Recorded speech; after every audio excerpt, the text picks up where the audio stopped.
So I'm ready for countdown. 3, 2, 1, go. Good luck, dude. Thank you. So the start of the game is kind of slow. The first 5 minutes is just the tutorial thing, which I think all the numbered Kingdom Hearts do it. I'm not sure about the side ones. So you pick your ability path and the way your stats increment throughout the game. Another weird thing about this game that getting used to, it actually takes a while to get used to. So there's a lot of cutscenes that you can just straight skip like that, but then there's cutscenes that you can't skip, but then you can skip 3 seconds later, for example. And so you can't skip this cutscene right now. So when you start running this game, you'll probably just end up hitting start all the time just because you're used to going to skip the cutscene. So it's kind of annoying. But so yeah, this start bit, this is like a homage to 1 and 2, where you're in a KH1 Sora's outfit here for about 15 seconds. And you have the icon, your health icon is changed for this slide bit. It's sort of like a, this is the path you've taken so far, where will you go from here kind of thing. Yeah. Sort of like recapping where you've been.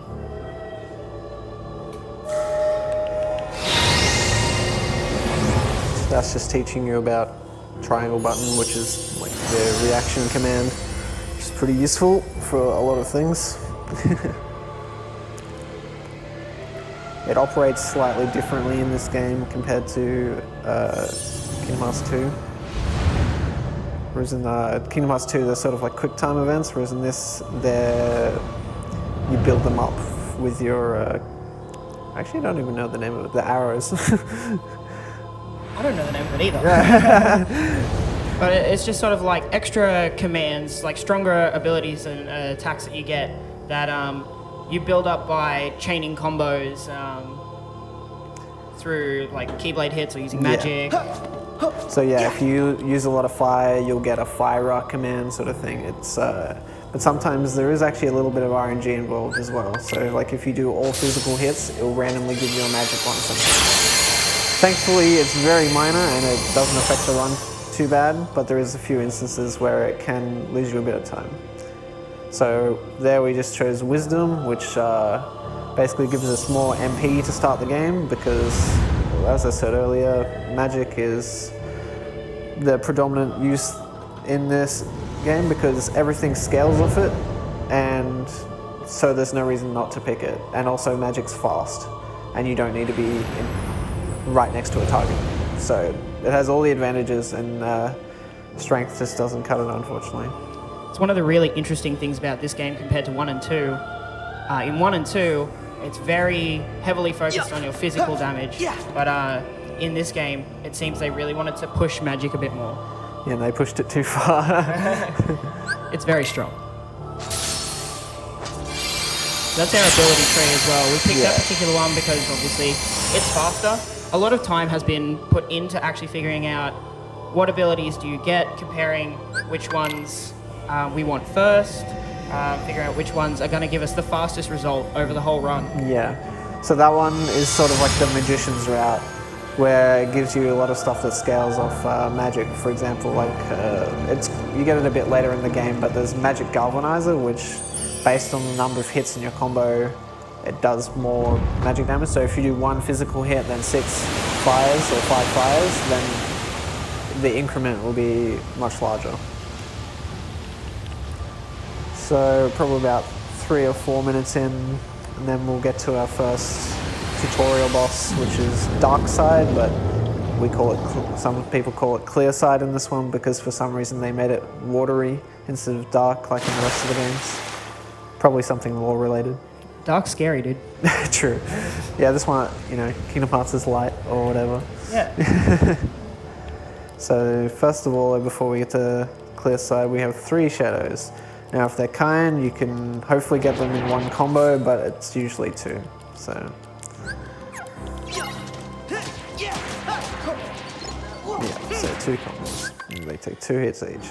You'll see it a lot when he does do physical hits. he will be like trying to dodge roll out of them or air dash out of the combos to sort of like cancel the back end of the animation. Just makes getting into your next combo a bit faster. Yeah, there's something they allowed in this game. It's not exactly intuitive, but once you get the hang of it, it actually is very useful. You can pull some pretty tricky stuff off. So this boss is pretty simple because we only have our attack to our name at the moment, but after we clear him, we get fire and water, and both of those are quite useful. So that was pretty mediocre to start off with, but that's okay. And then that control you a little bit there. You need to hit down, because if you hit help me remember, it means you have to fight him again, and that's a big time loss. We don't want to do that. No, we want to go fast. Okay. Yeah. That fight can be a bit random, because like Glint said, we only have attack, but we just do the best with what we can, attack cancelling, using what tech we can with what we've got at the moment. And that's what a lot of Kingdom Hearts speedrunning is about, just really looking at what abilities you have at the time and making the best use out of them. Yeah, a lot of improv across the whole series, basically. If something goes wrong, you can usually back it up with something okay, sometimes. And being an action game, like, things can always change. Nothing's ever set in stone. Well, I guess some things are set in stone, but for some Reflect. big, like, boss fights and things like that, particularly fights with lots of enemies, can just change, and you have to adapt. So here we're setting up our abilities. No, we want that to be, no, that way. So these are our shortcuts. So we set fire and water. That's so we can use them quickly, holding L1 and then pressing the hotkey. Makes it a lot better than going into your magic command every single time. It's a lot faster. Yeah. And he set up some abilities which would normally be detrimental to us. We want to remove a lot. Like, I believe you took off treasure magnet on both Donald and Goofy. Yeah, so that enables me to get more MP orbs essentially for these opening fights, because it's pretty important. Later on, we have too many ethers to count, so it doesn't really matter. But for these early fights, this fight's being a bit trolly as well. That's okay. Yeah, because we want to use more magics. We want to pick up the MP orbs, but we want to pick them up on Sora, not Donald and Goofy, because they don't actually help. They're just there. They're chilling. So yeah, normally people actually just hard menu water, like go into the command deck and for that first fight, but I find it too clunky for myself, so I just take the minor time loss for setting it up early. A lot of things in Kingdom Hearts speedrunning, and I guess speedrunning in general, is learning what works best for you as a runner. In Glint's case, he shortcuts because that's going to be faster for him than trying to hard menu the water. Yeah. Because even though hard menuing water might be faster for some other runners, you know, you got to work out what's going to be faster for you at the time. That's why the reason it lost me time as well, because right after the fight, you saw I did one ability, which you get by leveling up in that fight. So that's the time loss. So it was like, yeah, less than 2 seconds or something. But, you know, it's good to be efficient. So we're in Olympus Coliseum, so we're fighting with Hercules now. An interesting thing in this game, you actually get more than 2 party members. It's a new thing they added in this game. I believe Hercules can actually be pretty strong as well. Like when he does a lot of damage, but he knocks stuff away. So we want to try and avoid him doing that. Yeah, if he just he has a boulder attack, which sends him really far. No, it's the punch or the boulder. I can't remember which, because most of the time your party members are not too useful. Donald's actually really good in the early game, and that was not great either. That's all right. That's fine. I'll take a second to talk about his water magic, because you see him using a lot of water right now. First of all, because obviously the enemies there were fire, so water does more damage. But also there's an interesting property of water where it has 2 hitboxes. The first one is around yourself as the ability is coming out, and then you've got the projectile that fires after that. So both do damage. So when we use water, we want to try and be standing right next to the enemy, because he'll actually take 2 hits. Yeah, and then these fire rallies will die in 2 orders because of that. And you can also do a really cool thing in this game where you can air slide out of your magic, so you can like chain between enemies pretty well. Okay, the water came out though, so that was actually lucky, but I thought I was just gonna have to take the... So that one was okay. That was a good fight. See, it's all about being efficient with your damage, with your positioning, with your magic. Yeah. Particularly in this game compared to other games, because magic is so important. We really want to, get those enemies clumped together so that the AoE from the initial hitbox of the water is hitting as many enemies as possible. Yeah. And then also, the less we have to move to get to different enemies, excuse me, the more efficient the fight is just going to be. And that's what's going to save you a lot of time. So something I just did there, so I like went over that big fire gap. Normally you'd have to do the goofy shield thing again, but in this game, when you attack after an air slide, you basically lose almost no height. So you can get across large, high distances without having to worry about what's underneath you. It's just another cool thing about being able to actually dodge out of attacks in this game. Makes for some really cool movement tech. Yeah, in this run, in Kingdom Hearts 3 in general, that's one of its best features, I think. It has the best movement in the series, I'd say, even above DDD. Absolutely, for sure. Because DDD has all the crazy flow motion, which we have in this, but it's lessened down a bit. Bit nerfed. But you also have air stepping, which we'll get introduced to. Well, too early. At the latter end of this world. You mentioned flow motion. That was what he actually did at the start of that previous fight, where he spun around the pillar. It clumped all the enemies together, like we were saying. We want that for water, so we're hitting as many as possible. And flow motion can be used for attacking or movement. In that instance, we used it for attacking. It doesn't usually do too much damage, so we more used it for the simple fact that it just brought all the enemies together. Yeah, it has a weird effect on those poles where it lures them in. It's like, 4 in a row, not bad. It's hard to get those air slides on a flat surface. Like if you're on an incline there, it's not too bad. But it's probably like 1 or 2 frames to get those air slide changed, which is another really cool movement tech that's in this game. If you hit square on the right frame, you can actually chain your air slides together. It removes the end lag of an air slide, as well as just gives you another air slide. You predominantly see it on inclines, because it's a lot easier than on flat surfaces. Not sure why, really. We've got no idea why. Someone probably knows why. Yeah. We don't. Nintendo got 19 in a row once. 19? Yeah, and that's the most we've seen so far.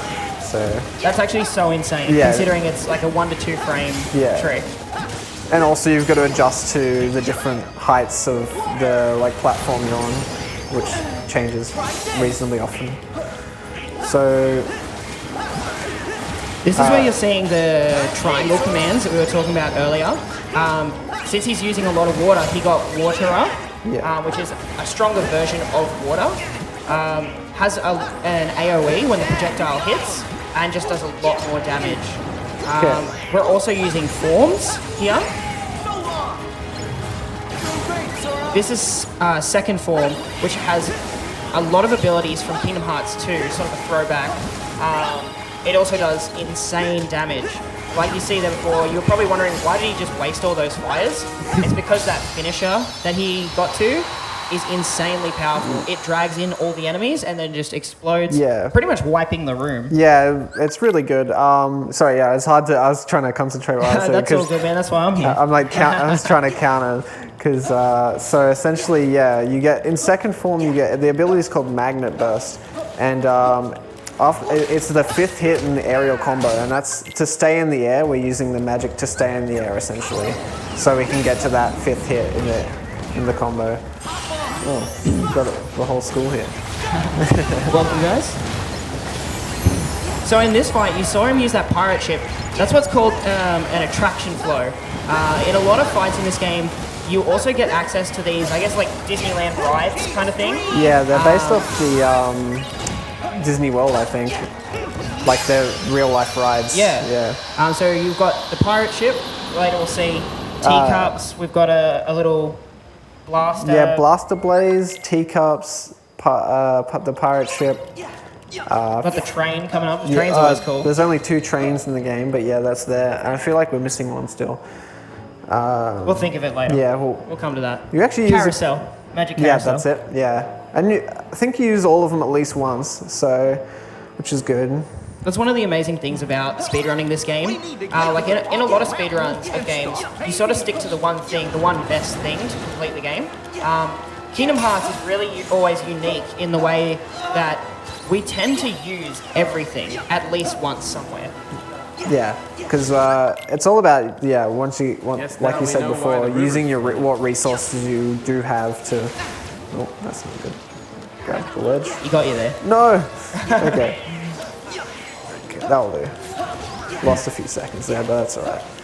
It's actually insane in this game how much movement really makes a difference to your end time. Oh yeah. Like a lot of new runners will look at this game and think, "Now I've got to get that fight right. I've got to get that boss done correctly." Which is important, but it's actually insane when it comes to speedrunning. It's not just the fights. It's not just the bosses.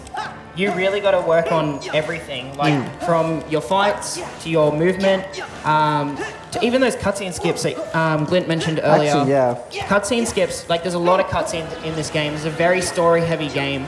I'll explain that in a second. Yeah, and just thinking about, if you're losing 1 second on every single cutscene, there's probably over 100 cutscenes in this game. That's losing you minutes. I don't know the man, but yeah, and I know a few runners in particular. Actually, they struggled for a while with them for whatever reason. Even though it's just start down X, but it's it's in a rhythm of sorts.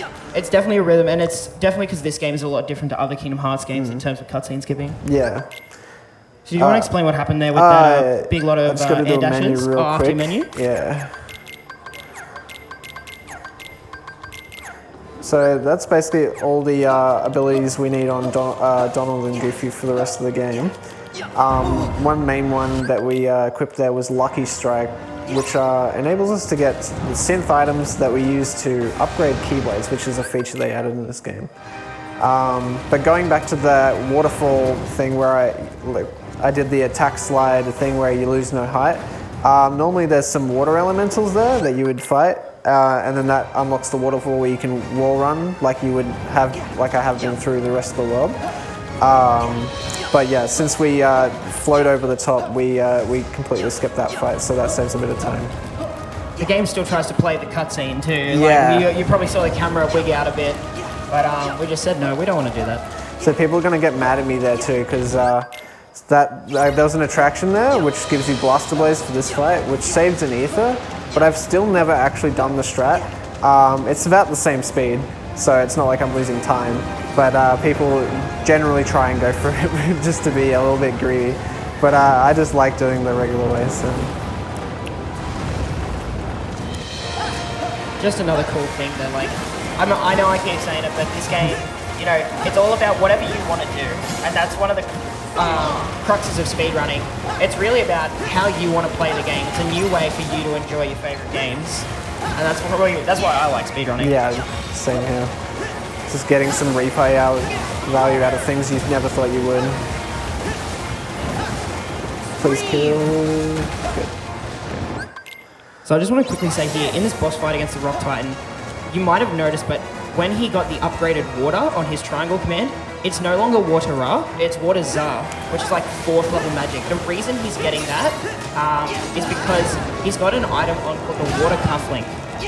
That item lets you sort of skip to the 4th tier bonus magic when you finish a combo chain, which it makes a huge difference. Yeah, having the Za magic this early seems almost like an oversight of the game. Yeah, it's pretty ridiculous. Yeah, because it also gives you a ton of invincibility frames, so you can just use it as... You can also use it out of being hit, so you can sort of get yourself out of stun with it. So it has all these great properties to it, and we use it different Za magic throughout the whole run. Mainly Water Za through this world and the next world, but after that it turns into fire. So you probably also saw the train The train is unfortunately not available to us like the other ones are throughout the whole game. It's very scripted. There's 2 fights which it gets used in. That's the first. We won't see the other one until the end of the game. Can't see. I need to hit that save point to refill my magic. We do that a whole Very lot. bright in that section. Yeah. I just aim like up left-ish. I'm like, hopefully that should be close enough. It's all right. Muscle memory guides you. Yeah, it does. All right, so this fight can be quite annoying sometimes. So basically what you want to do is we're going to try and use the invincibility of the water frames to get these guys on a stun lock. So that looks good to me, yeah. So if I do that too late, they hit me out of it essentially. Oh, that might be funky. Okay, it hit the back ones, which is kind of unfortunate because it doesn't kill a large comp of them, but it's fine. I can get another waters out here, and that hopefully should clean up just about everything. Yeah, that was actually pretty good. So these enemies have armor, which is another interesting mechanic that they've added to this game. It's not in any of the other games. So before you can actually damage their health, you've got to break their armor. What is nice about those enemies is that they only take 1 hit once you've broken the armor. There's usually interesting ways you can break enemies' armor in this game. Like some enemies later, their armor's instantly broken by arrow. yeah. But we'll see that later. There's also a few other things that instantly break it as well. It's like Meow Wow the summon, which we'll get shortly. And we make good use of that summon as well, which is a callback from the DDD game. She's a Dream Eater. So we're just skipping all these enemies because we don't need to fight any of them. Pretty much, it's a theme you'll see in all Kingdom Hearts games. If we don't need to fight it, we're not going to. Yeah. Because that just takes time. There are some enemies sometimes in Kingdom Hearts games where you will just stop for a second, either because we need experience or we want items off them, but 90% of the time, we're going to just skip them. So that was the introduction of air stepping, where you can use the R1 and like reticle, and you can air step to certain things, and makes travel really fast, and it's used all throughout the run. It builds off a mechanic from Birth by Sleep called shot locking, where it's a different style of attack by locking on. You'll see it here. Yeah, this is a shot lock. Yeah. But it's really cool. In this game, they made it not only a combat mechanic, but a movement mechanic, which is really cool. Yeah. It makes for some interesting tech. These guys are pretty straightforward. You just got to kill the Ice Titan and the Rock Titan. Not the Rock Titan, the Lava Titan. Magma Titan. Or whatever. I actually don't know the official name, but one of those two probably. He's a Titan. Yeah. It's pretty much a lot of water and fire. Because they can be so far away, we want to be using our projectiles. And what we really want to do is build up that water zone. And try and cleave them both is the key. It has such a large AoE that we want to try and deal damage at the same time. Because once again, it's all about being really efficient. So this is going pretty well so far. It's going really well. Because the Magma Titan can actually go invulnerable and not take damage. Oh, that should kill, I think. Yeah, that was actually. That was a really good fight. Yeah. Well done. I don't think I got it. Swift Shadow would be proud. He's the current world record holder for this game.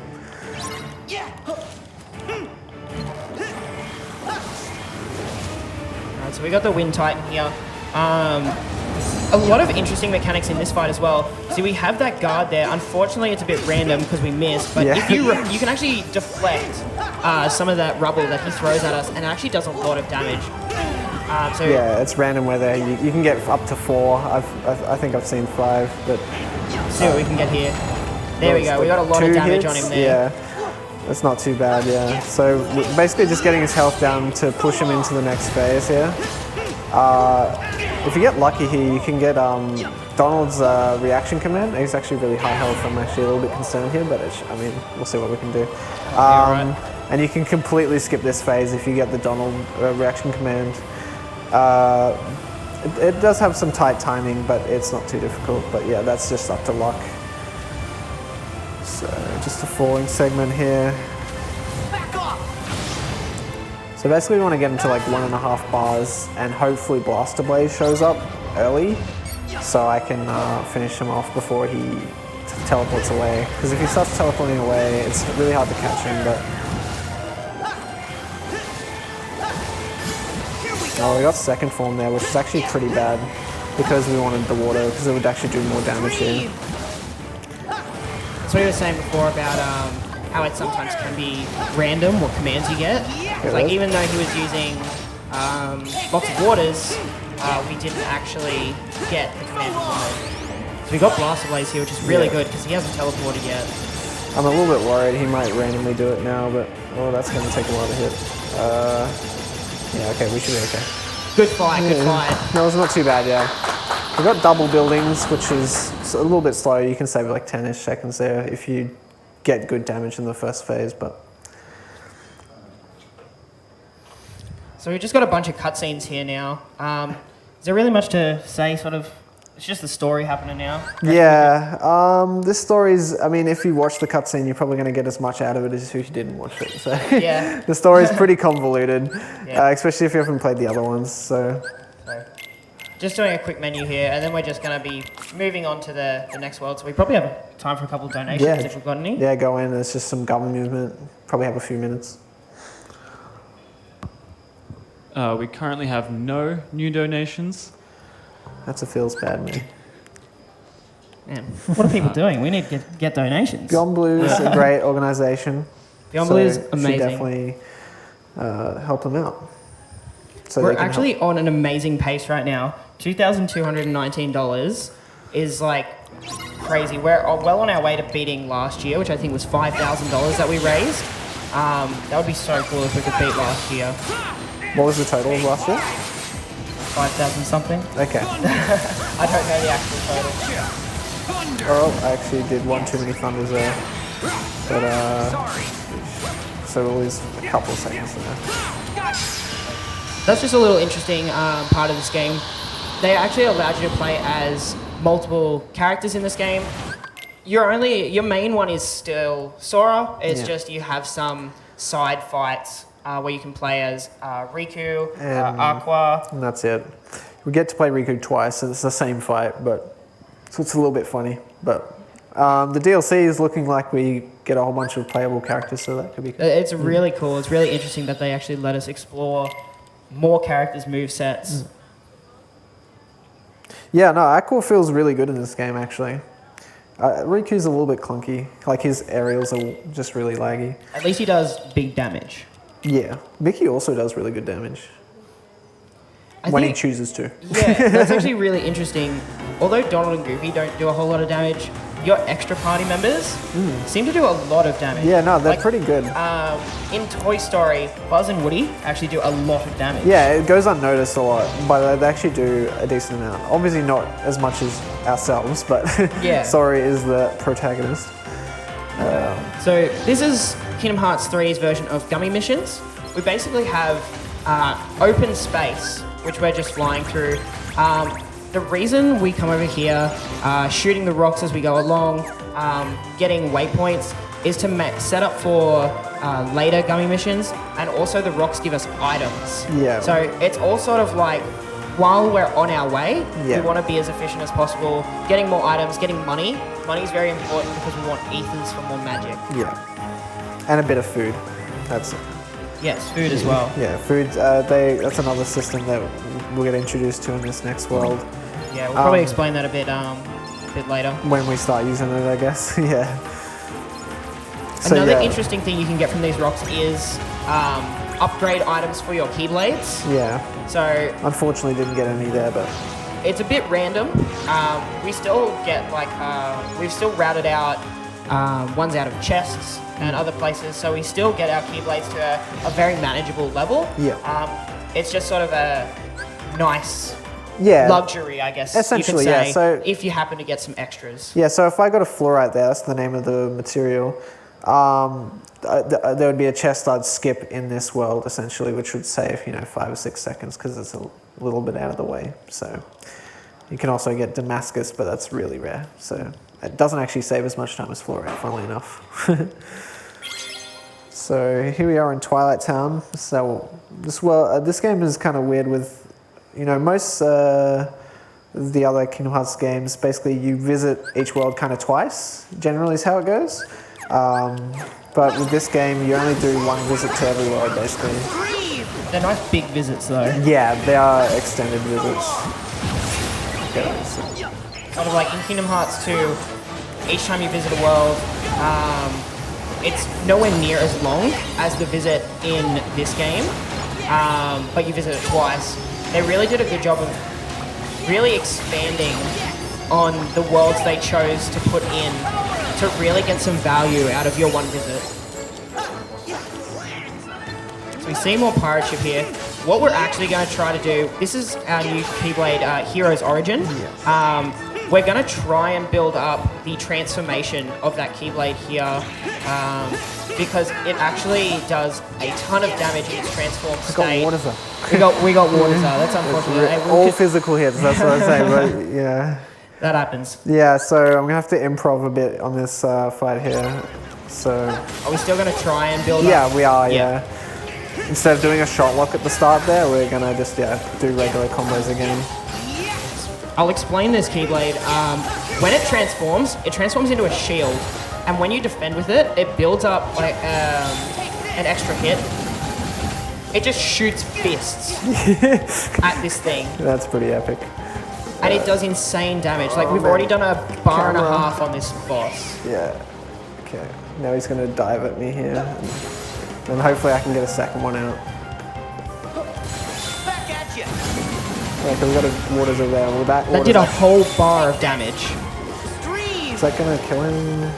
Yeah, good. Nice. Very nice fight. That was actually a really good improv, considering I got Waters up beforehand. Yes. Yeah.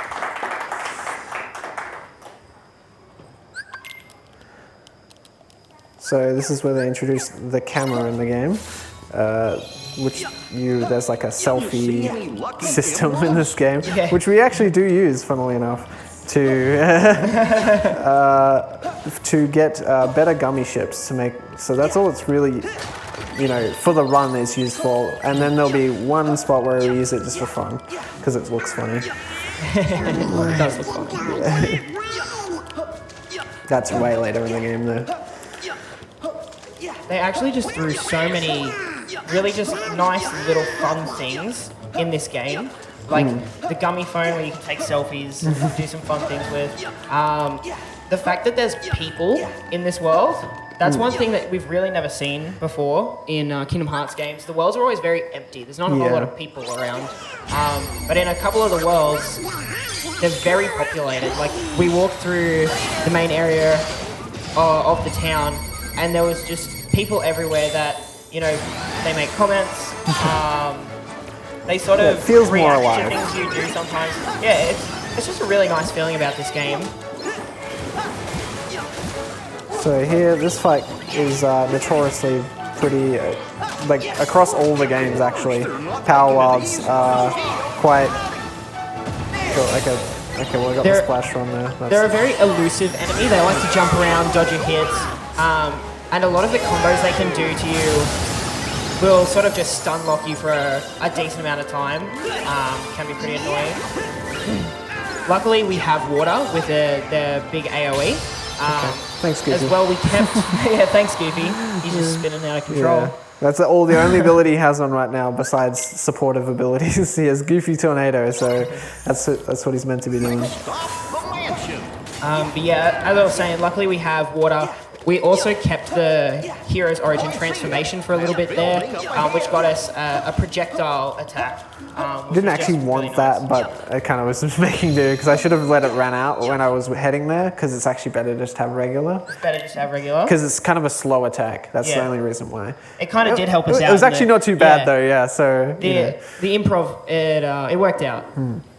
So in that fight, I also went into second form again. I'm going to use the Magnet Burst for this fight coming up again. And cool thing about this game, you can have 3 Keyblades equipped, and you can swap between them. So if you go into a form, like second form, for example, and swap to other Keyblade, it has like a bar, and you retain that amount of the bar. So then you can use it for later fights, so you can like preemptively get stuff ready.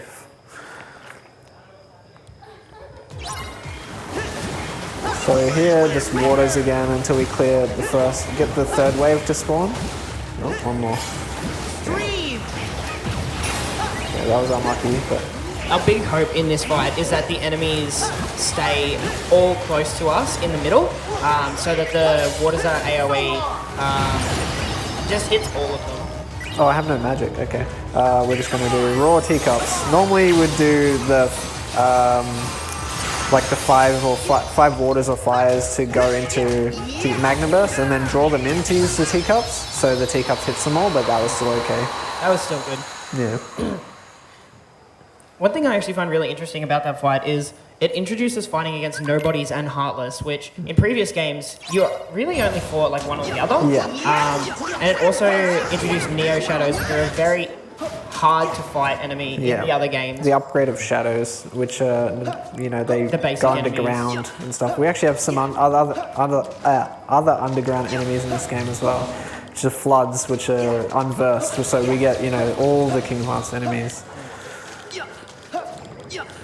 We actually really don't like those enemies because when they do go underground, we can't hit them. They are invincible. And we can't do anything about it. Yeah. So, you know, there's nothing worse than, you know, you cast a big waters up, 3 shadows go underground, and then it's like, oh, Right, okay, we missed well, them. now I just gotta sit here a bit, I guess. Now we just have to wait. Yeah.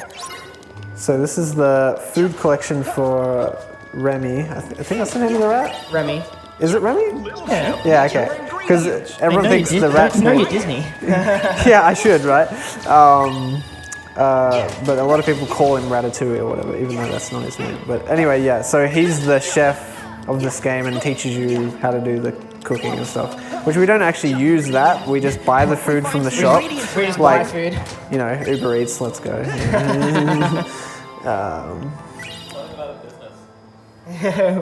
Did they? What? No, we're running the bistro out of business. All right. Poor Remy. Just imagine a Moogle just turning up in a gummy ship, just like, here you go.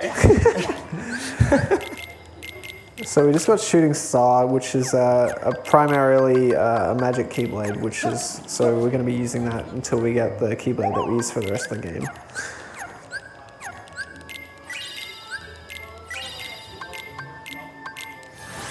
So this is upgrading the Keyblades. It gives the Keyblades extra stats because how Keyblades affect your character is they have stats and abilities. So each Keyblade has unique stats. Like Glint said, the one we just equipped is a magic-based Keyblade, so it has more magic stat. Also, its transformation sort of leans a lot more towards magic use. Yeah.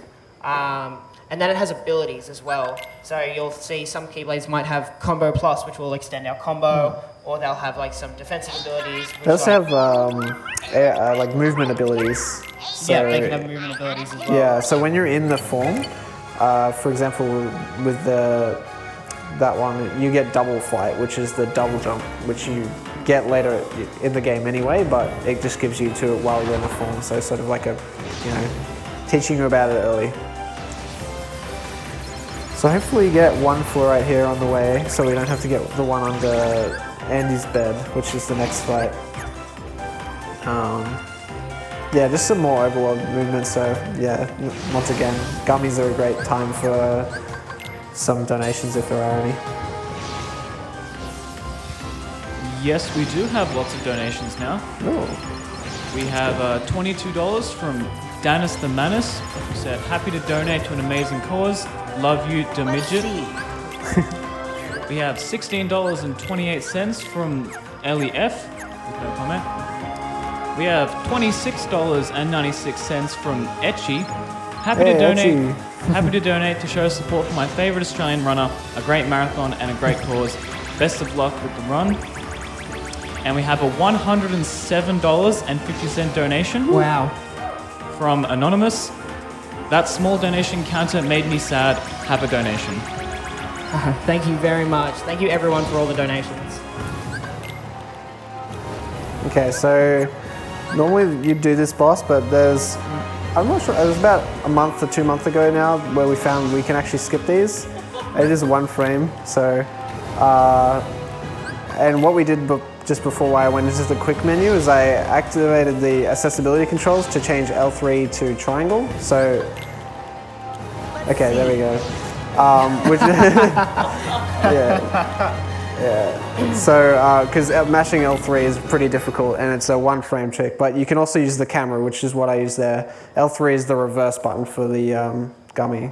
So what actually happens there? So there's, one frame where it's still fading in, and since you do an action, it sort of interrupts the fight, and then you can just load into the world normally. That's amazing. Yeah. That fight would normally take like 20 to 30 seconds. 20 to 30 That seconds. was third try, so it probably saved 10-ish seconds. So that's amazing. Like you can mess that up multiple times, and you're still saving time. Yeah. So yeah, a lot of good runs kind of can fall upon that, which is a little unfortunate but good at the same time, because it is kind of RNG, because it's 30 FPS. Yeah. So mashing, I don't know what that requirement would be. I guess, 30 times a second, right? Yeah, I guess. Yeah. There's probably some... You have to hit that one frame in 30 frames that happens each second. Okay, that fight just went a little bit poorly. Normally you can kill them all with that teacups after the Meow Wow, but a few survived. They decided that they wanted to run off, so... Okay. Use the double arrow guns transformation there, which sort of just homes into our enemies. One thing I really like that they did in this game, they sort of brought it back from Kingdom Hearts 1 and 2 is to keep the world order, you have to blend in with the world. Yeah. So we're Toy Sora now. He's a toy. In some of the side games like Birth by Sleep, Dream Drop Distance, they didn't do that. And it made me kind of sad because it's one of the really cool lore-related things in this game. So then we just got some tents and some ethers, which, serve the same purpose, just one's out of combat, one's in combat. And we use them throughout the run tents also refill your focus, which is good for Charlotte, so that's useful later. I just grabbed an elixir there because I do normally, I think 99% of runners probably don't grab that elixir, but I do. And the reason why is it makes a fight more consistent, essentially. So I lose a little bit of time to pick it up, but don't lose the run to a fight. Yeah. So yeah, and what I just did there was the blizzard rails. So that's another cool little aspect they took from 0.2 is you can blizzard and you can just ride the rail to your destination, sort of thing. You have to line it up and you can't move the rail or anything, but it's good for quick movement early in the game when we don't have too much. So Toy Box is probably my worst world, but I'll try my best. So it's a gimmicky world. A lot of difficult things in this world to go fast in. There's a big difference between the game being difficult and the difficulty of going fast in the game. Yeah. I think this world is a good example of that. Yeah.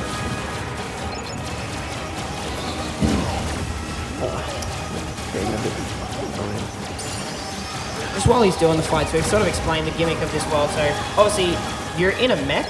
They tried to make this like an anime or something. I don't know. Yeah, there's. You get in these mechs. There's 3 different mechs. They have different abilities. All of them can punch and shoot. It's just their triangle ability changes. Like one is a big shield bash kind of thing. Yeah. This one has like grenade Exploders, launcher kind of things, and the other one has just like a big rail gun kind of thing. You can sort of shoot across the way. So they focus on the blue is the balance, the purple is the laser heavy, and then the red is the punching and tackling. So they're also used for some really cool movement. Wait till you see this. Toy Box is a very vertical world. They made these worlds a lot more height intensive. We can just fly using this thing though. Yeah. We use that to just get up here and get this item. It's a fire cufflink. Yeah. So much like the water one giving us max level fire, water, this one gives us max level fire. Yeah. We still have to build it up, but yeah, it gives us access to the Horizon magic. So yeah, normally if you wanted to fight this fight, normally it would take a really long time, but these mechs are pretty powerful, so. I actually remember playing the demo at PAX last year, and this was one of the demo worlds. You could do the fight that we just did before down in the foyer of the shop. What a terrible demo. Oh, Sorry.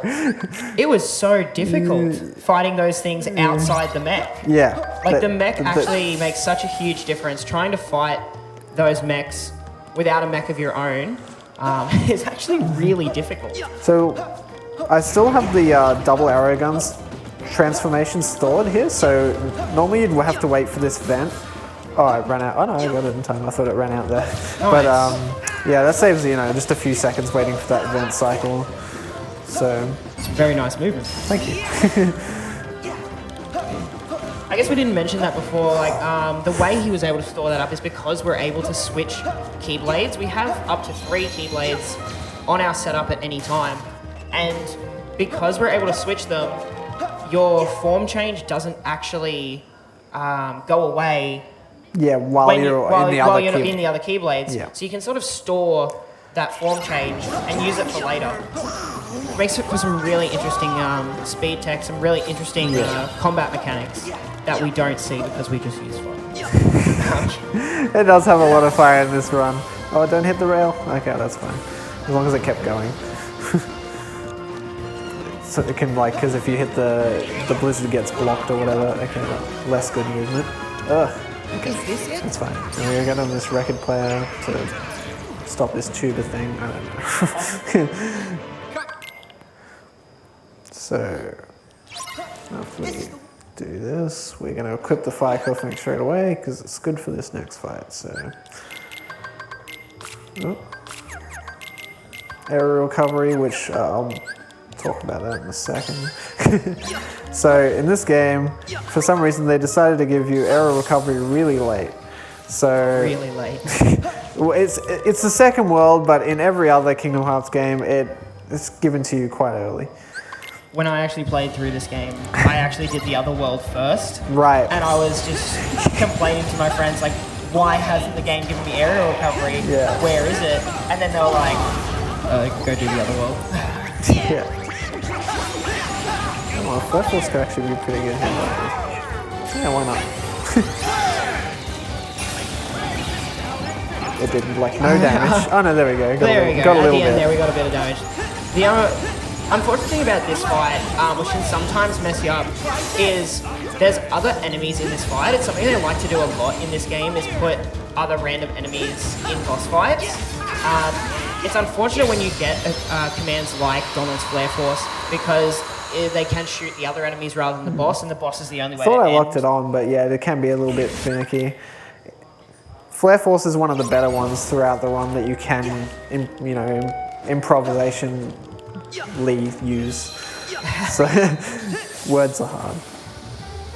All right, so I stored double arrow guns again to do a strat on this fight. So it also has this weird mechanic with called like auto lock on, where see I'm like.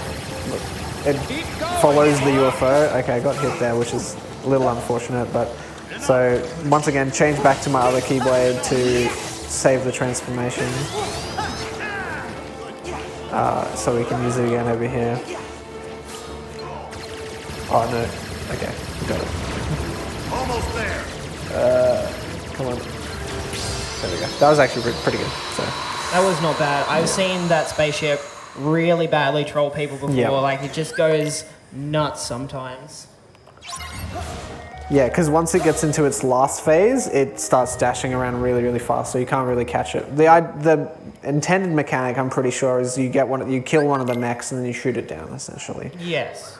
Which is actually not a bad strat for newer runners. I actually only picked up that strat recently, so, and I'm 11th or so on the leaderboards, so not too bad. That's still pretty good, considering that there's actually a lot of people that have done runs of this game. This is a very popular speedrun. Yeah, new speedruns are kind of like that. Yeah. That's the great thing about it being a new speedrun as well. It's constantly evolving right now. It has settled a little bit recently, but the last few months have definitely been pretty crazy. Just goes to show how dedicated the Kingdom Hearts community is at Definitely. really pushing their games. It's a great community of people. As is pretty much most speedrunning communities. Oh, please like, hit. Okay, good. if you guys ever thought about getting into speedrunning, like, pick a game you like that you just want to play, and there'll be a community for it, I'm like gonna miss the guaranteed. cycle, but it's fine. Because that the shot on the middle one, I did it too slow. So hopefully this transitions after this guy. Yeah. So you can get it while the electric laser is still going in the first phase. It stops at 23 seconds, so you can make that first cycle. It is pretty tricky though. Let's see. There's normally one to the right there. Okay, that missed this guy. That's unfortunate. Okay, somehow died. I'm not sure how, but This minigame can sometimes be a bit random. Yeah. But it's pretty much just kill a lot of basic enemies so the advanced enemies spawn, and then just kill the advanced enemies until the big boss spawns. yeah. So this is going kind of poorly so far, to be honest, but that's okay. So it's somewhere around 1:30. You can get under 1 minute, but it's really hard. Like I think most runners would be pretty happy with something like 1:10, something like that. So it's already over, but that's okay. I think my attempts at this have landed me around the 3 or 4 4 and a half minutes. Yeah, if you're a new runner, this will give you a hard time. 1:33. That's not bad. That's good. 15 seconds ish. So we just got Ralph now. So that's another summon. We haven't actually used any summons yet, have we? Or No. am I Oh, Meow Wow. We used it at the did? start of the toy box. Yeah. I didn't even notice. Yeah, he's pretty quick. Because with Meow Wow, basically you go straight into his finisher, so you have like a duration for your links, and when it runs out, that's the link over. But with Meow Wow, its finisher is like a big explosion essentially, so we just use that straight away. So just some more air steps here to get to our next destination. We're gonna equip them menus. So something you just equipped on Donald was the is it gold coin or gold amulet? Amulet. Yeah. Gold amulet. So, and what that does is it gets you a ton more money from money pickups. Everything, I believe every 1 becomes 5 and Yeah. every 5 becomes 10. Yeah, I think that is true. Yeah. At any rate, and it's great that you can put it on Donald as well. You don't have to have it on yourself, so you don't have to sacrifice the stats on your main character or the abilities that you get from the other accessories as well. But that actually gives us an insane amount of money. I remember when this game was first starting, we realized Magic was strong. We're like, oh man, How can we afford it? How can we get ethers? And then we found this, and it's just like, we are so rich. Yeah, and Like- at first we had it on Sora too for I think it was a few days, and then someone was like, "It works on Donald." Yeah. Like, how many ethers do you usually buy when you go to a shop with this thing on? At the start of the game, it's like 15 or so, but at the end shop, it's where's the last guy? Hold on. He trolled me. I think he hiding looked there. like he was dead. Let's see.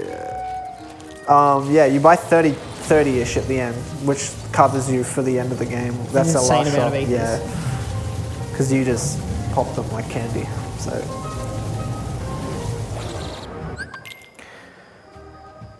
So this is just another little, I guess sort of a mini game thing. It's like, hey, go collect the pieces of the thing to get you to. Yeah, it's a cactuar. Place. It's like the, the one or two references to Final Fantasy in this game, because that is one of the. I actually love that reference. Yeah, I quite enjoy the Final Fantasy aspect of Kingdom Hearts as well, and in this game it's basically absent, which is unfortunate, but They definitely wanted to go a more Disney-focused route. yeah. That's another usage of Meow Wow there. Like you saw, it's just a big AoE explosion. Cleared most of the enemies. We just got to clean up these last couple. Sloppy, but I mean, hey, didn't want to do that those either. enemies are so thin, it's actually Yeah. really hard to hit them. Yeah, also with I still haven't changed it because I'm adjusted to it now, but you can change the speed of how fast the aiming goes in this, because it's actually quite slow normally. So getting to the right enemy in time. Come on, let me there we go. So this is the purple mech. It has big laser cannons. Basically just clears the room. Like, Yeah. I think this is my favorite mech. This thing's OP. Yeah, the laser and the lasers on it are just good as well. Hopefully this clears everything, but there we go. Yeah, that's really good. Insanely strong. Let me do the box. Time. Not too bad. Could be This worse. one's been going quite well so far. It's not. Yeah. It's weird. So weird not playing with splits. Like because I have a pretty bad habit of resetting. So. You haven't had the temptation to just whack that space bar? It's too far. So here we don't go to finish the world because we go to Corona to get the keyblade that we use for the rest of the game because it enables the last boss of the Toy Box world to be a lot faster. So I took a picture of a constellation before when I was in the Gummy mission, and that gives us this ship, which I think the base ship is 60 speed and this is 80 speed, and also has a slightly better, the boosts you get, regen time. So it's good for the overworld now because we do get another ship after this one as well. And it's super cute. I It's love a this bonus. gummy. Yeah. I know when we found the other ship that we get later, it was the tissue box and then this. Yeah, we used to create and a then ship. that, and but now we have this, and I'm just like, This is the okay, best of the. the tissue box is cool, but hey, we get to fly in Moogle. Yeah. Previously, we would build a ship with 4 health blocks, so we don't die to one shot. Some people did 1 block or 0 blocks occasionally. That's when that was a thing. And then they put like 7 guns on it, so we could kill the bosses. That's before the gummy boss skips were found. So now we just don't wanna need fly the fast. damage. Yeah, we just want the speed.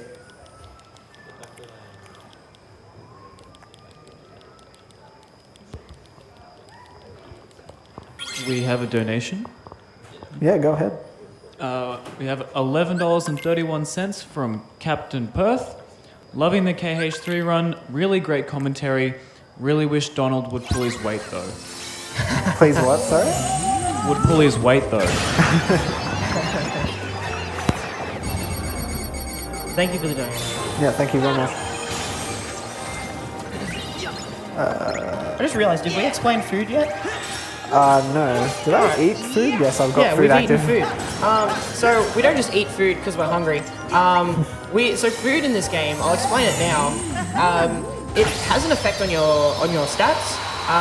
Like the food we usually go for gives us more magic, Yeah. and more. This is actually really cool. It gives you more MP, so you can use more magic. Yeah, it's really cool. Yeah, so all the desserts are the magic focused ones. So we get. Yeah, I like dessert.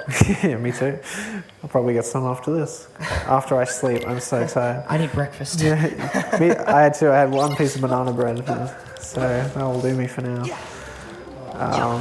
But yeah, different foods in this game give you different stats. There's some for strength, there's some for HP, magic, defense, HP, yeah. defense. It's a really cool and interesting thing. I'm pretty sure on my first playthrough, I didn't even pay attention during me the either. food tutorial, and I never used food, and I was like, oh wow, this actually makes a huge difference. Yeah. So here's the fight that we mentioned earlier where Arrow breaks armor. So these big puff guys have armor on them, but 1 arrow gets rid of his armor straight away. So there'll be 3 of them, and then there'll be lots of little enemies. So I just do it for the start here. And we get an Aurora command from that using lots of arrow. And then we just bumble these guys until they go down. And then there'll be 2 more at the end. Because of the sheer number of enemies that they decide to put in fights in this game, we really want to focus on abilities that give us Didn't mean to AoEs. do that, but it's not So that bad. all our big magics, for our base magics, we want to focus on like Aero and Thunder, because they're all the AoE ones. That was actually pretty good. That was a good fight. The Flare Force, I'm not sure if it saved time or lost time. So we, Hey, I'm a PS3 2FM runner, so Oh. I always love Flare Force. okay. I mean, a PS4 is good too, as long as you play in English. Oh yeah. Yeah, because I've run. I used to run 2FM myself actually, but Oh, that's awesome. yeah. That's one of the things I love about the Kingdom Hearts community. Like, a lot of people like to delve into multiple Kingdom Hearts games because there's always a lot of tech and just skills that There's a lot of transfer different over. categories too. And there's a lot of different categories. Like, you have a million ways to play the game. See, that's one of those cutscenes where you have to watch her for a little bit and then you can skip Then the you can skip cutscene. So pause for no reason there, but Gives us enough time for her to ask us to look at something. yeah. And then we ignore The cue her. we use is when she blinks, just for the reference. Oh wow, when she blinks. I Yeah, didn't even know that. that's when you can skip the cutscene, yeah. So, kind of just going from point A to B. And you notice in that the puff fight that I did before where I actually hard menued Aero because a lot of runners you run 2 customized sets, which was something they allowed in this game that wasn't in previous games. So you can swap between your magic sets, but I only use one during the whole run. And that the sacrifice I have to make is using Aero there essentially. And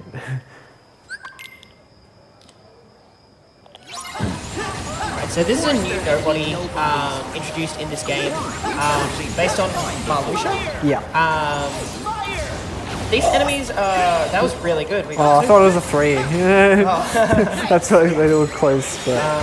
So these enemies can turn themselves invincible while doing some of their bigger moves. It can be annoying, but for the most part, because fire actually tracks enemies in this game, Ridiculously well at that. yeah, it's fire's really good at clearing them out. Yeah, they take 4 regular. Oh my god, what's going on with my jump button? That is something that I will say is unfortunate about this game. There's actually quite a bit of inputs that you kind of have to deal with that you sort of have to adjust to. Mainly the jump button. It just sort of goes to show you can't always just mash buttons, because Yeah. sometimes you just won't do what you want to do. And then when you do it, it's too late. Yeah. Timing your inputs can actually be really huge in Kingdom Hearts speedrunning. Rapunzel's okay. Okay.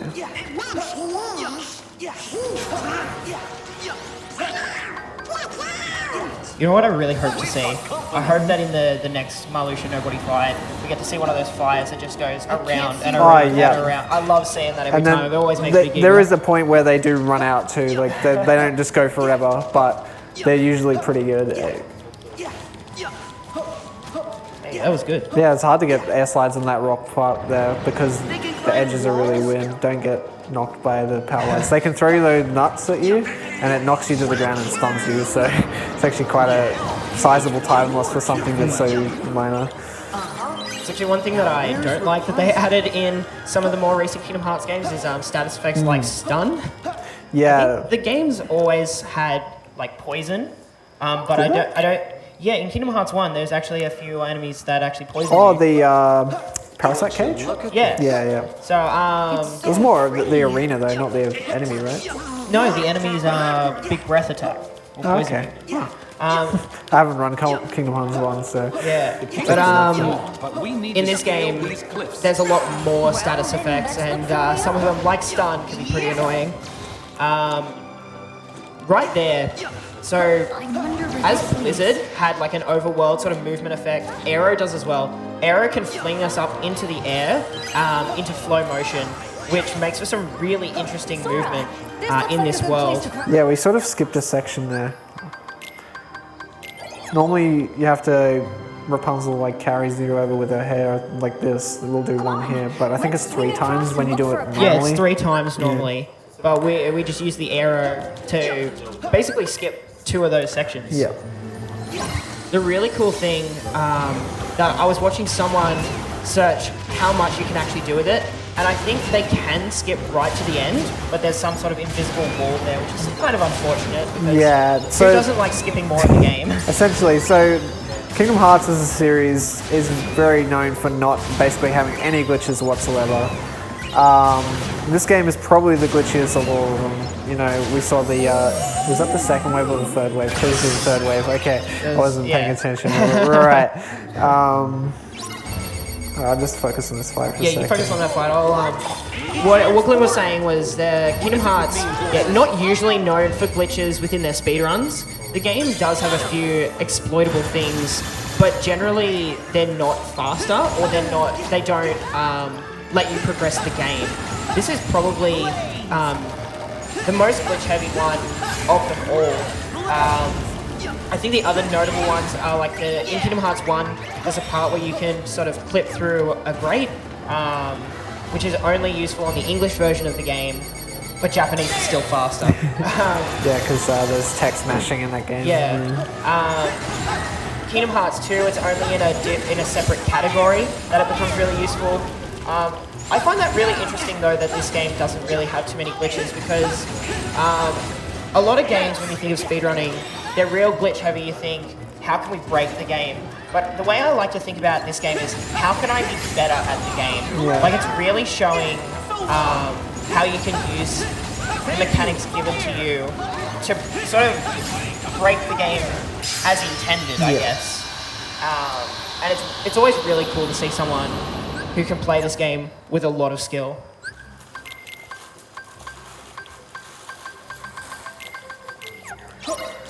So just equipped super jump there, which is what I just did there, which allows us to scale larger heights essentially, which we wouldn't normally. You can use arrow to get up there, which some runners do, but I do an extra menu there just because we're going to equip it later anyway. So. Oh look, I see some birds. This way. Once again, a cutscene that you actually just can't skip at all. Don't know why. We could skip half of the other one. Can't skip any of this one. Not sure why.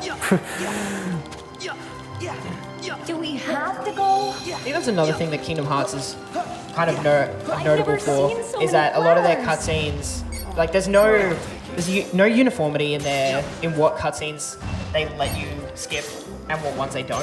I think 1 probably did the best job of that. Whereas there's just one cutscene you can't skip as far as I'm aware in the speedrun. Apart from the intro, yeah, there's one other cutscene you just can't skip the Leon one. at all. Yeah. Interestingly enough, in the original release, cutscene skipping wasn't in the game at all. Yeah, so if you want to run PS2 Kingdom Hearts 1, it's a 4 to 5 hour run, I think. Yeah, it's roughly 5 to 5.5 hours. Okay, well, just because of the sheer amount of cutscenes. So yeah, run PS4. Save yourself some time. So that's 3 ethers, that's good. If we didn't have enough ethers there, we'd go to that shop there. But we have enough for the next fight, because then we pick up like 12 to 13 in Monstropolis, so which sets us up for a while.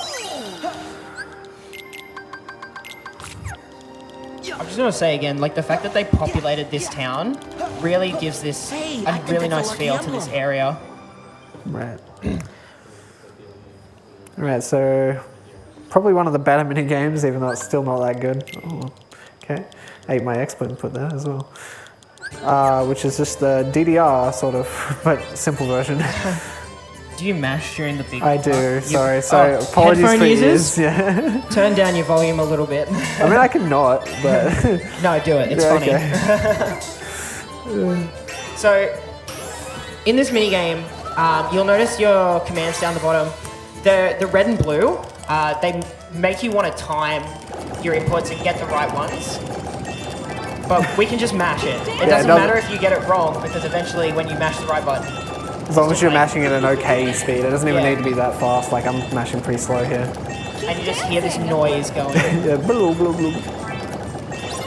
Okay, we get to do that one more time.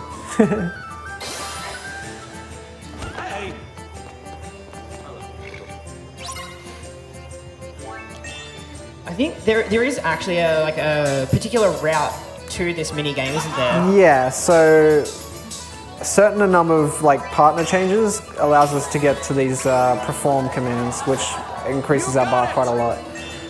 So essentially it's trying to do that, and then these pink ones are the timer one, but they also put a bar. It's kind of hard to explain.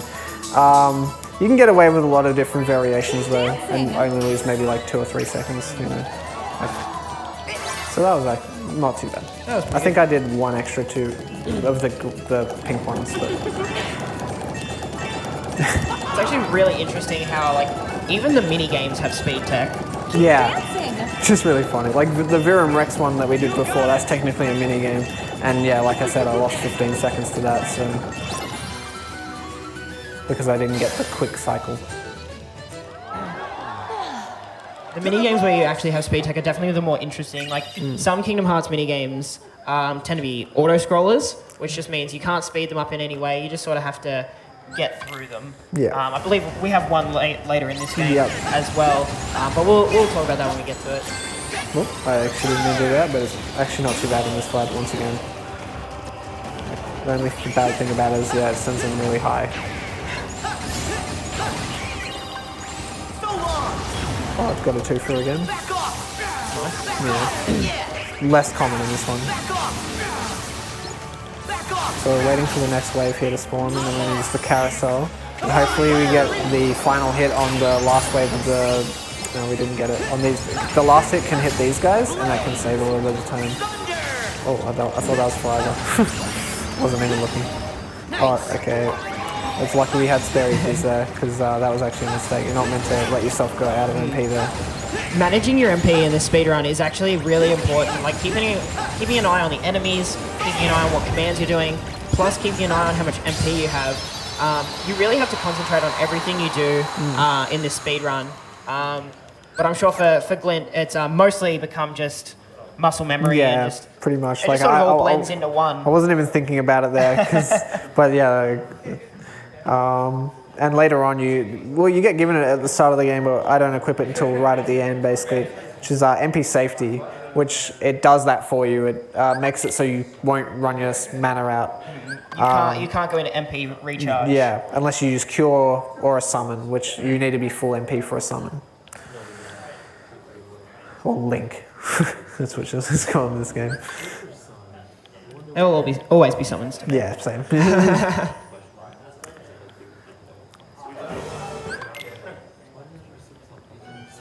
So we're heading to the last boss of this world, which is actually pretty cool. We utilize Ralph, and hopefully I get a pretty cool strat. Oh yeah, that'll be real cool. Enough already! Get out of our way! We pretty much just use all our movement techniques to get through this world here. A lot of air stepping, bit of blizzard. Yeah, I did some flow motion there as well. Like as I know, like after I get around this corner, there'll be two dancers there that you can, for some reason, didn't let me air step to. Yeah, okay. that was really weird. It let you lock on but not air step. There's so the weird mechanic, if you're getting blocked by something, so I imagine I was too far behind the wall there. Right, okay. But I thought I was fine, so guess not. So the time I would have saved by the air step I kind of lost, but that's okay. That's okay. It's kind of minor. We'll do another one As long here. as we show the good movement, because like we said earlier, this game is probably has the best movement in the Kingdom Hearts games. Yeah. So one quick fight here. Meow Wow also breaks the armor on these pup guys. And the reason we don't use it in the first one... That's how they die so quickly. Yeah. He breaks the armor. Yeah, so you have to I do never one knew jump that. there. If you don't do the Okay. jump, they won't die, yeah. That's really cool. So, yeah, but the reason we didn't use it in that first one is because the ceiling in that room is actually really low. So when you try and jump with Meow, so it doesn't really work. Meow bugs out, essentially. Oh, okay. Yeah. That's cool. Yeah. Alright, so I'm just going to let this boss Yeah. kind of speak for itself. Yeah. What happened up there? I don't like where he's going, but...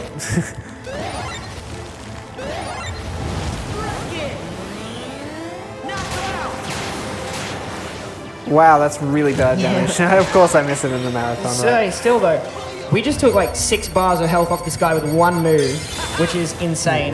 You can actually one-shot him there. You can one-shot this boss with Ralph. It's sort of dependent on the boss himself, because the boss has kind of random movement. He can actually charge you right at the start, which I think you want.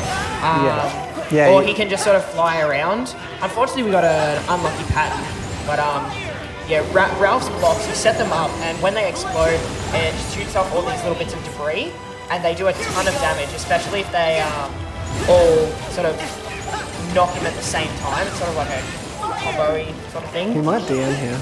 No, okay. Nice.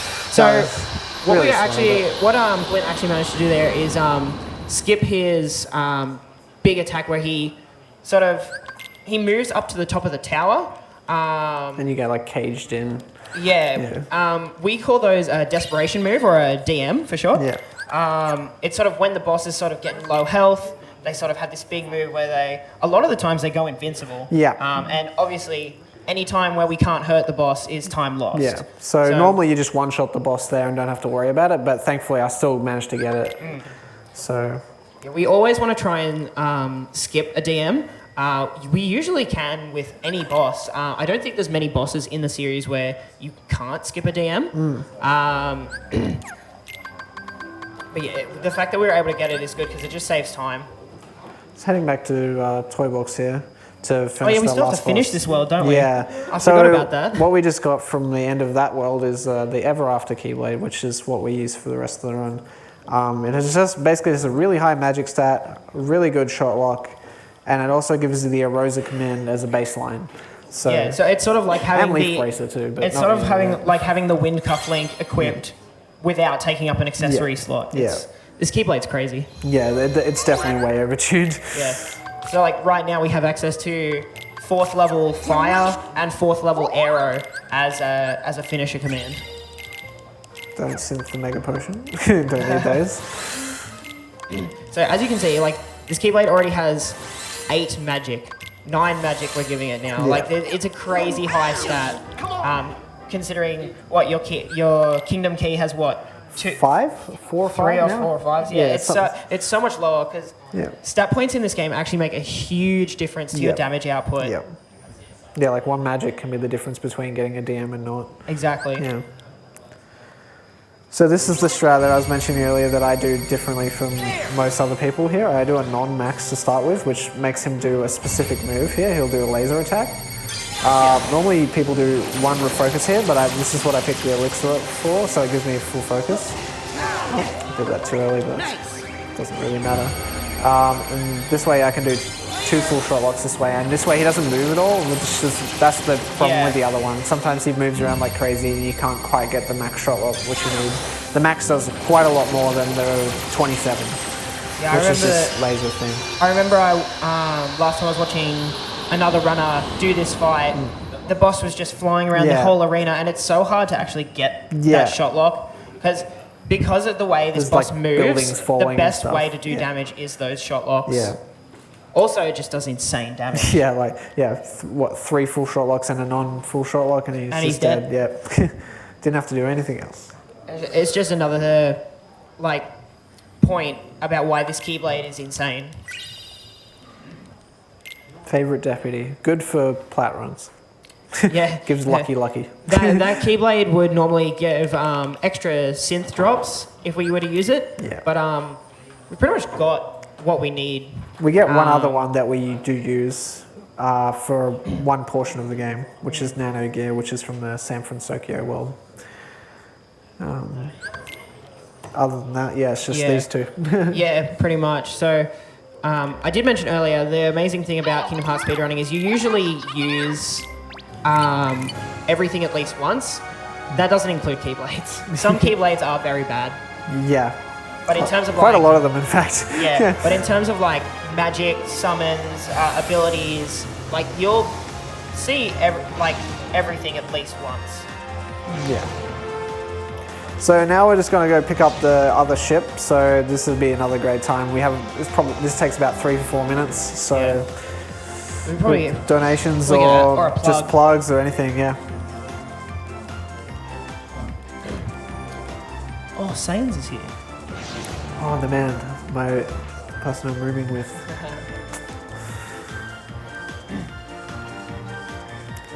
Alright, so we're just collecting warp points here.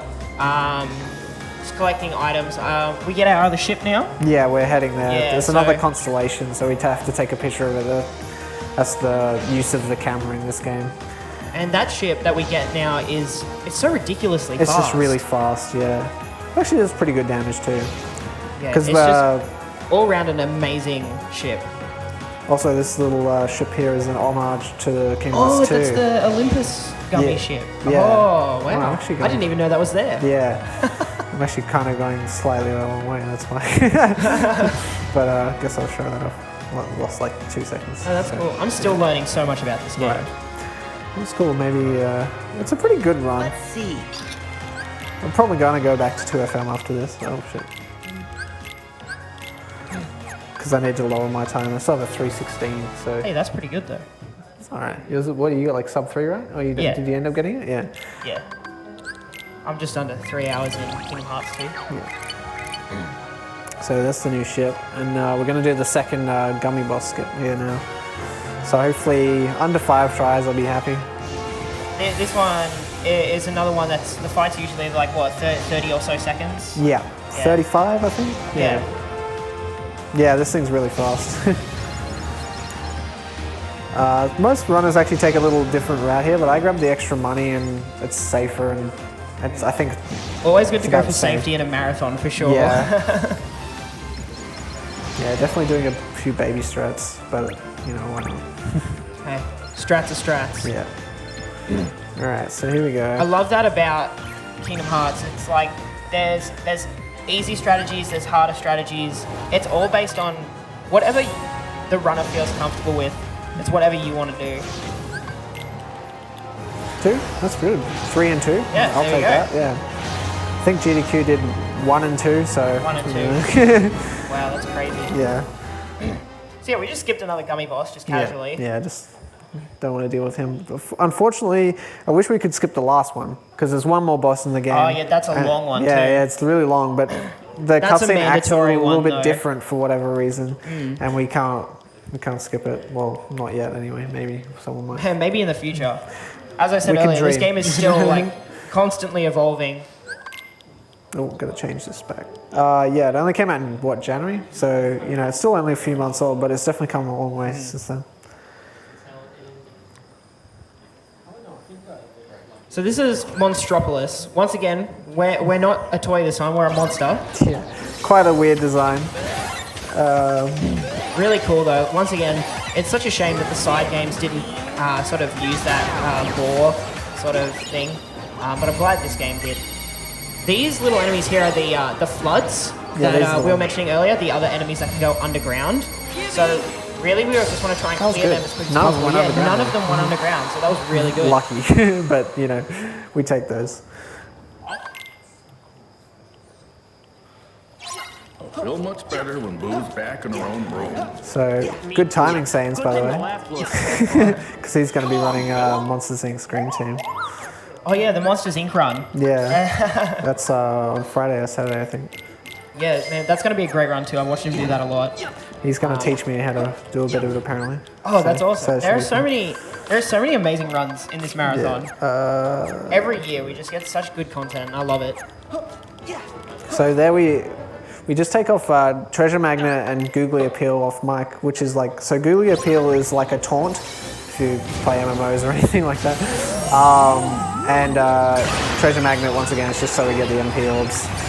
We also equipped Mage's Earring, which also has MP like gather on it. So we really want those MP orbs, which basically that guy. What was that flood doing? Where's the second wave? Oh, at least that one right. Okay, that was a bit unfortunate. That's what I mean. Floods? Oh, painful enemy. They paid me back from that first one.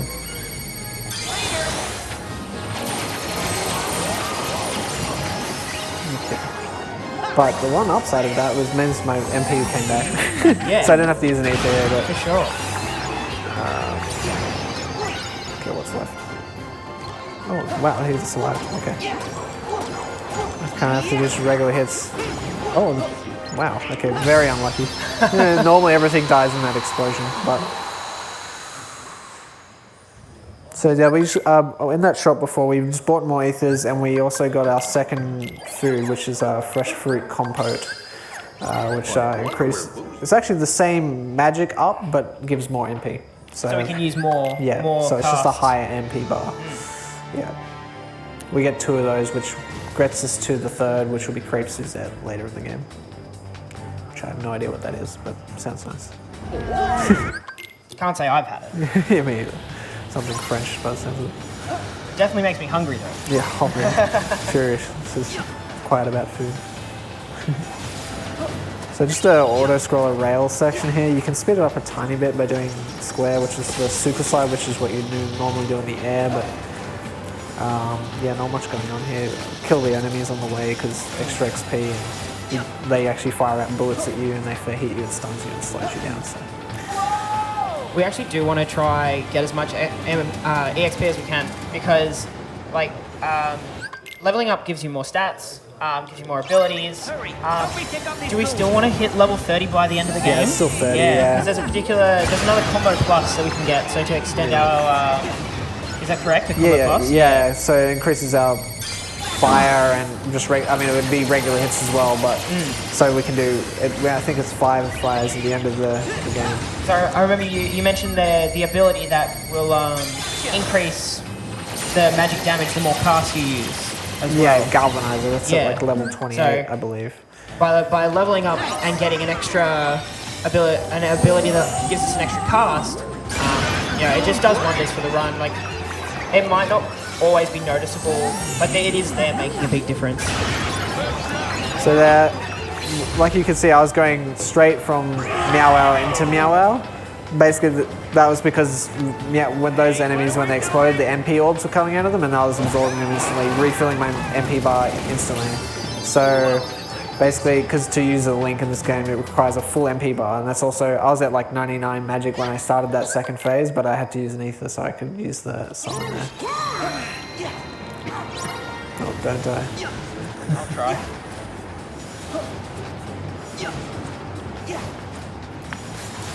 So these electric ones are really annoying, yeah, they're fast.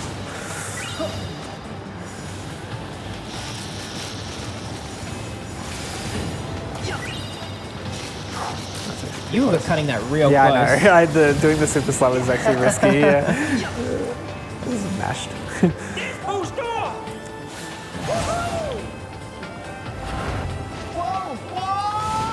Nice miss. Once again, a cutscene that you can't skip, which you'll probably try if you try to pick up this game. But you'll just get a pause. Once these rail sections end, the world actually really opens up. There's a lot of cool areas that like you might have never seen. No. You've never seen in the movie, but you get to explore in this world.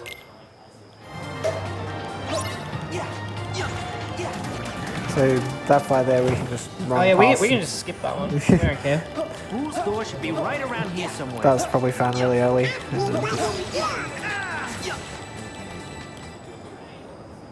my timer? 127.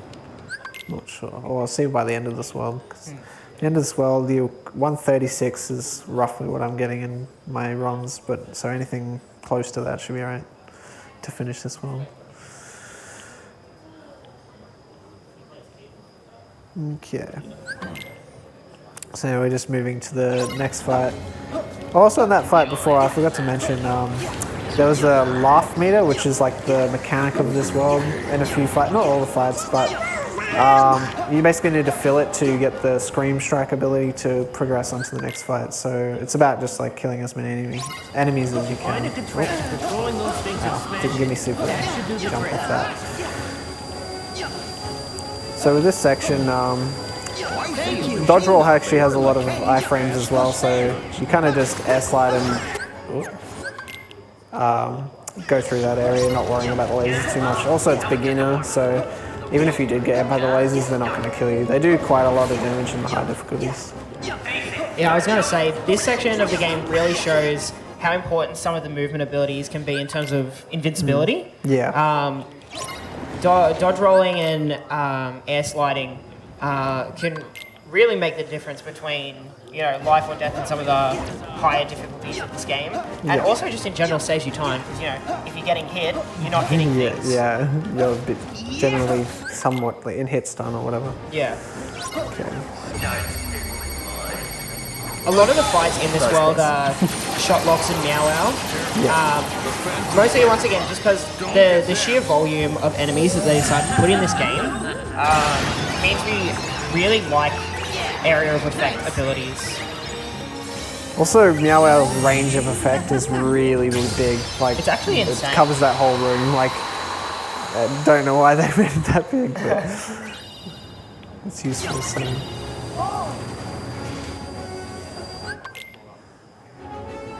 Pretty sure the control panel for this place is upstairs. Right there, I see. I just rolled straight through Roll that. straight through the laser. Well, super jump also gives you some iframes, like it won't interrupt it. Just roll through all the lasers. So this is the next scream, like meter fight that we gotta do, and this one can go. There's a thing called extra wave, which is really annoying if it happens. So hopefully that doesn't, and it's just RNG as far as we're aware. Some people theorize it's based off Sully getting hit, but no confirmation. That's just when just another wave of enemies just Yeah, comes you out. kind of just have to deal with them as best you can, yeah.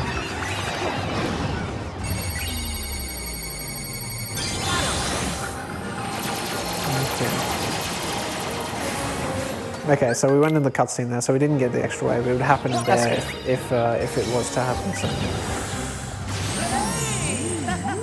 Oh, okay, I think he came out. Yep, he did. Okay.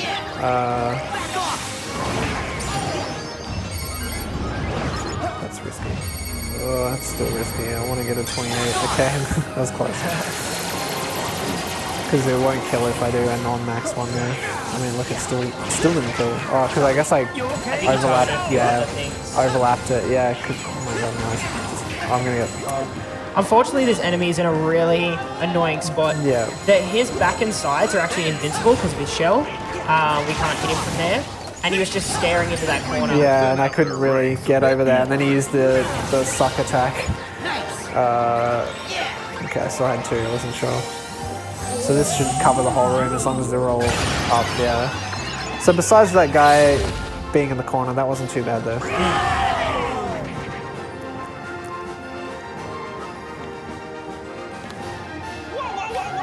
What you were saying before about it being risky to take some shot locks, because the way it works is you only have a certain amount of time to actually try and Yeah, the focus get it gauge is depleting while you have it up. Yeah. So, and if that goes and you haven't got the right number of hits, you need to start it again. And Yeah, that's why I obviously you don't want to be cancelled it doing that because before. that takes time.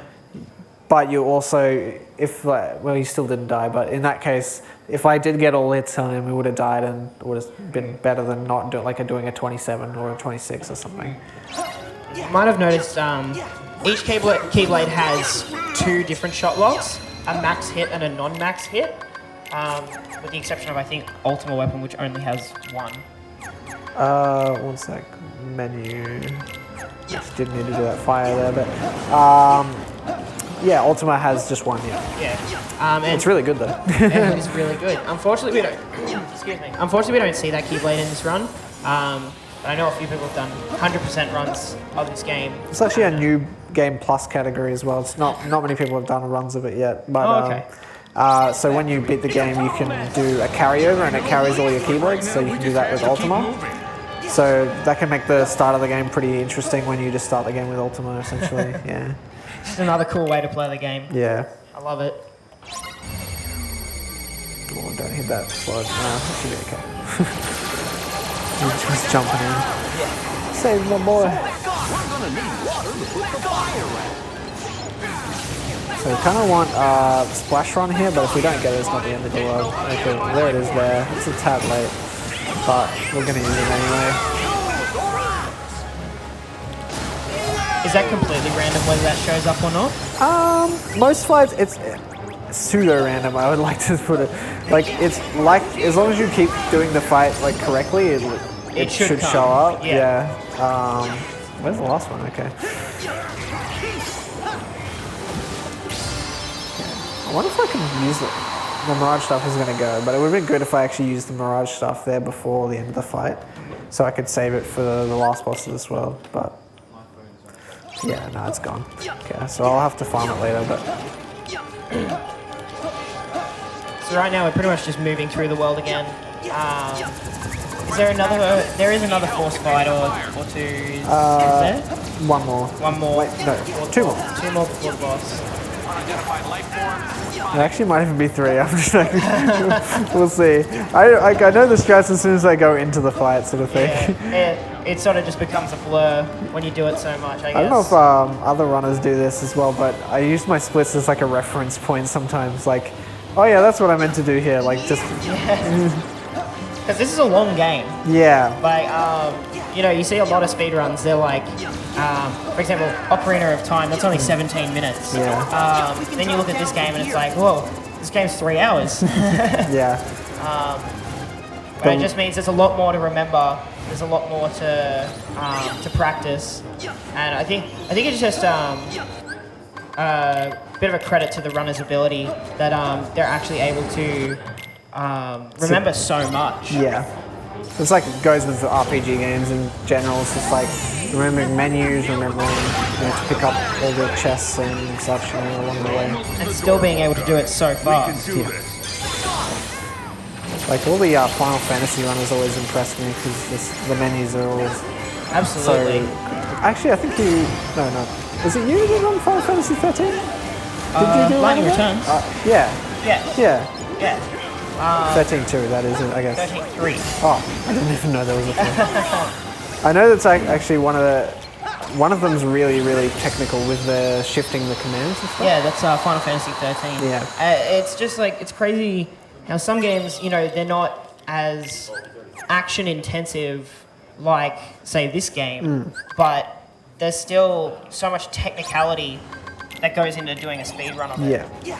Like, in some of the Final Fantasies and like turn-based games, Yeah. you see some crazy stuff, even though you can technically take your time. Yeah.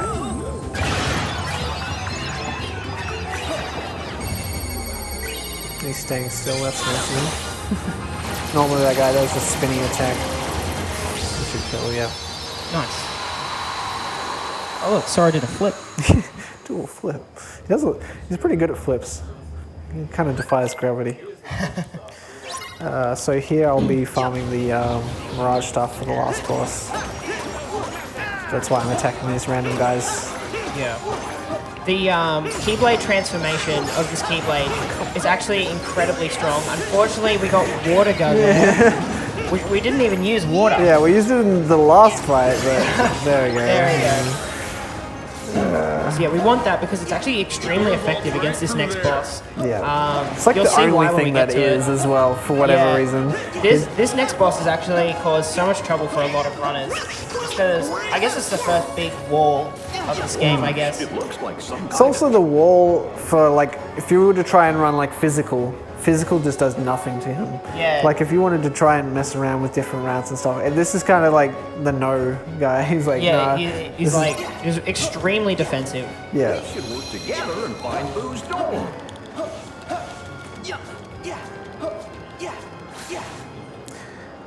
So once again, I was just sitting in the other form, so it didn't run out while I was moving to Yeah, him. so we didn't lose.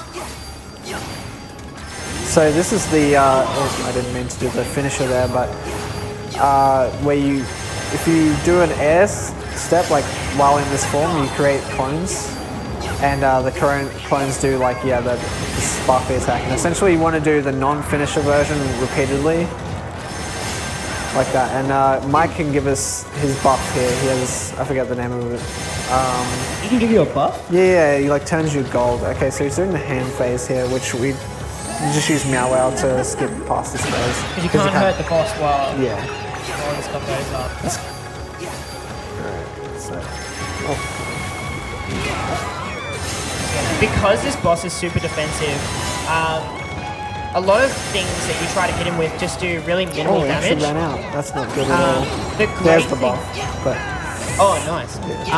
The great thing about Mirage Staff is actually that because it does so many hits, the fact that we're doing minimal damage with each hit doesn't matter.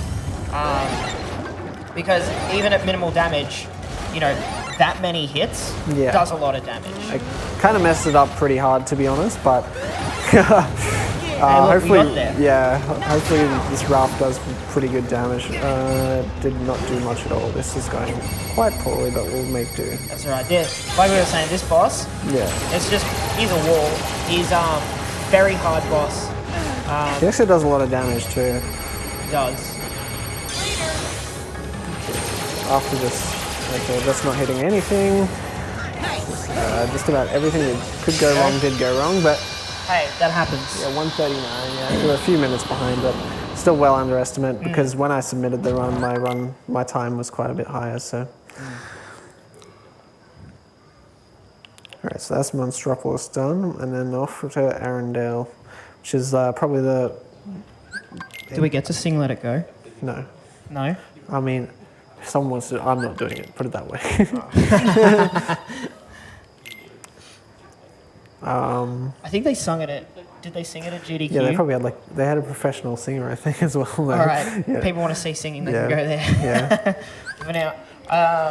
Actually, I actually still can't believe that they put the full song in a cutscene in this game. Yeah, they That's also crazy. tried to do the other one, the Snowman one, but they did really weird with it. It's actually one of I found She's it. just talking over the Yeah, whole it's, song. I love it. It's the funniest thing. When it was happening when I casual play through the game, I was just laughing the whole time. It's just so funny. It's funny. Popular opinion is that Arendelle is one of the worst worlds in this game. I actually love it. I really like this world. I don't mind. I like the over theme a lot. Oh, wait, hang on. What am I doing? No. Okay. I'm all over the place. Yeah. So this world is like one of the two movement really heavy worlds, which is really cool aspect of it. I think the main. I think that's why I like it. Yeah. I love movement in Yes. speedruns. It's one of the most visually appealing things, in my opinion. Yeah, for sure. But I think most people's issue with it is that you're doing the same movement 2 or 3 times, I think. Yeah, because you climb the mountain, then you get knocked down the mountain, then you gotta climb the mountain, only to get knocked down the mountain again. Yeah, and then the last boss of this world as well is really tricky, and I hope to get the DM skip because it's one of the longer ones and it's quite difficult. He's actually a really tough DM skip, isn't he? Yeah. Basically, you need to keep him stunned the whole time, and so basically his distance is the most important thing. So as long as you keep at a good distance, because you can't be too close, because then he does the early howl is what they call it, and then he goes invincible and does it. But Well, when we get there, Yeah. hopefully it yeah. goes well. But until then, Yeah. So the main, ice world, we just got Simba in Monstropolis, and he's used basically for 80 to 90% of this world. So yeah, he's going to help us out a lot. yeah. So once again, a summon, and I don't know if I mentioned it, but summons are based off your magic stats. So the fact that we've got Ever After equipped and we've boosted its magic stat, so our magic stat's really high. So therefore, our summon damage is really high.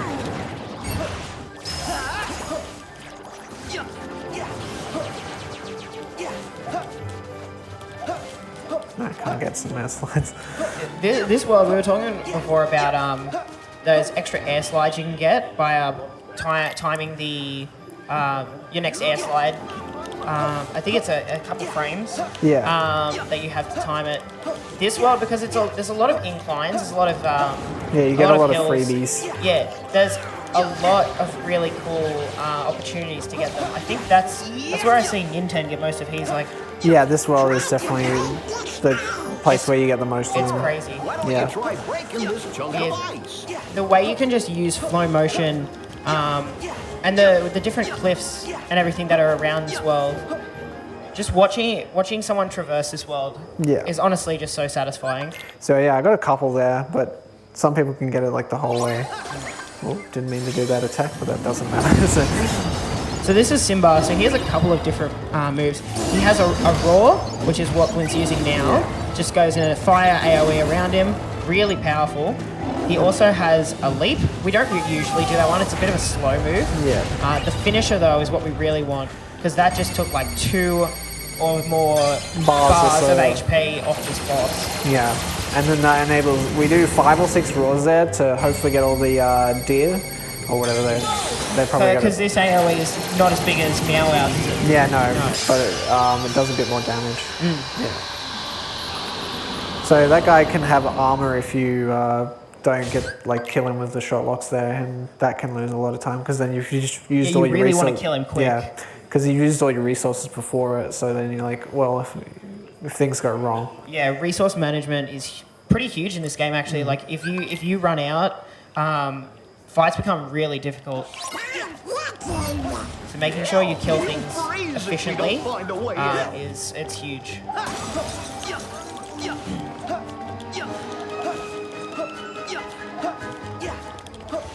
So this ice tower that we're moving through right now, sort of like a half fight-based, half puzzle-based. which I really like that they included that in here. Yeah, I 'cause- actually enjoyed this part a lot. It gets pretty laggy here, so don't mind that. Yeah. Is that just the PS4? It's a PS4 Pro with SSD, so it's the game actually, but Oh, the game. it's just loading too Game's- many enemies, I think, Oh, okay. because we're going up Because all we're the just skipping stairs. all the enemies. Yeah. Yep. So this is a force fight though. We hope that this kills everything. It unfortunately didn't, but These enemies are really, really annoying. come on, the pillar Oh standing. no, the pillar. It's okay. I mean, I still had magic left, Yeah. but I'm gonna have to use a tent here essentially. Without magic, those enemies are so extremely difficult to fight. Yeah. You can The- try and I- shot lock them. Oh, what happened there? Okay. I actually think There we go. they're probably the hardest enemy in the game. That's just my opinion. They're up there for sure. Like as far as like a regular enemy. I'm trying to think. The Malusha Nobodies can be pretty tricky if you don't just fire them. Yeah. But Fire just solves all the it problems. kind of does, yeah. As you say, if something went wrong. I'm in combat. That's actually bad. I can't tent. I'm gonna have to ether. Yeah. And I'm gonna have to ether again because I'm not full. Okay. That's alright, we got plenty. Yeah, we should be okay. I've been pretty conservative with them, and I've been picking up extras along the way that you wouldn't normally get in the run. Yeah, that's good. Please kill? No. So there's 4 of these, by the way. I didn't actually have to either there. Like 4 of these 4-star, they're called ninjas, the enemies. And we, hope to get, we can insta-kill them with Symbiote each time, but it's kind of a bit of luck, so. 0 out of 2 so far, so. It's really dependent on how they move, right? Yeah, they can do the dashy attack, and then it makes it hard to hit them. They're the enemies based off Larxene. Larxene, yeah. Yeah, because she pops her head in this world for a bit, even though we don't see any of it. We because don't could- actually see her at all because she's not True, only yeah, in the cutscenes. Yeah. Oh, yeah, I think Sora interacts with it. Oh, like, yeah, in the run, yeah. You don't see Yeah, in her the at all, run, yeah. we just don't see her at all.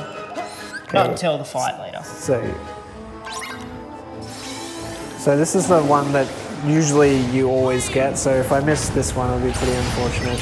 Okay. There you go. Yeah, it's- That's what's meant to happen with the other ones as well. so- Bye-bye. yeah. Thankfully got at least one, so if I get 50%, I guess I'll be alright.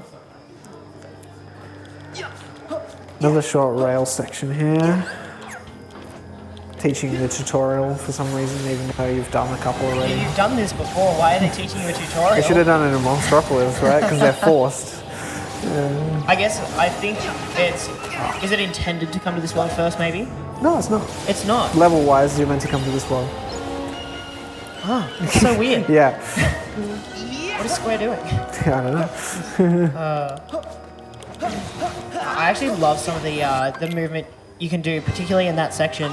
There's like another cufflink up on a ledge up there, and if you jump off the rail at the right point, you can just get enough height with a slow motion super jump to go and like skip the whole puzzle way of finding it. Right. Actually, no, yeah, I think I know what you're talking about. I think it's like a yin-yang cufflink or something. It's either that one or an arrow one, I can't remember. So we got 1 out of 4 there, so pretty unlucky, but Oh, yeah. it happens. Exactly, marathon luck. So here we just get our last upgrade material that we've been using for the Ever After through so far. This is Damascus. We get one more in Pirates, which is the last Pirates, one. yep. Yeah. Because you need different upgrade materials as you upgrade. Yeah, It's not, you've got what, 3 levels of fluorite, 3 levels of Damascus, and then It's adamantite. 2, 2, 2. Like then it goes to something else. One second, just gotta change that back to fire cufflink. We want 2 food. Yeah. Yeah, go for it. Okay, we have $54.06 from Aussie Dancer, which reads, does this look like a great spot to find some speed runs? Definitely. I was waiting for it. I think GDQ had quite a few of them as well. So right there, we right from the bottom, we air-stepped all the way up to the top, which, skipped this whole climbing section, which is pretty nice. Have we actually heard Donald say the ingredients thing yet? Or Or have I just mentally blanked it out because of There's how only, annoying I think there's only it one is? spot where, because we're actually going past it, where he actually says it. Right. But if I think if you're too fast or you go like slightly to the right, you don't see it or hear it rather. Sad. We just skipped Let It Go. Or that was it. I was thinking earlier, like if we were to, I actually don't know which one it is, like which cutscene, because I haven't watched the cutscenes in a while. So this is the long auto scroller. So this would be the perfect time for donations. Yeah, make sure to get them in, guys. We have a long way to sit through this one. It's we were mentioning it earlier. You can't speed this up at all. You just have to slide down the mountain, avoiding getting killed, which is pretty easy because it's beginner mode. Yeah. On the higher difficulties, this little mini game here is probably the most annoying thing in the Yeah, game. some of the lasers are legitimately unavoidable. I feel that way sometimes. Yeah, So it really does feel that way. normally you just do little swerves left, right here. Two of them start firing you at once later on. But yeah, it's just doing this for a while. And then we do another mini game after, which is like we're on the sled, but we're collecting money and going down this path and stuff. So, yeah. Is there any water? Sorry? Is there any water? I know you have water, but nah, I don't know. Oh. I've had only coffee, so a bit Only mad. coffee? Yeah, today so far, yeah. Had an early flight, so.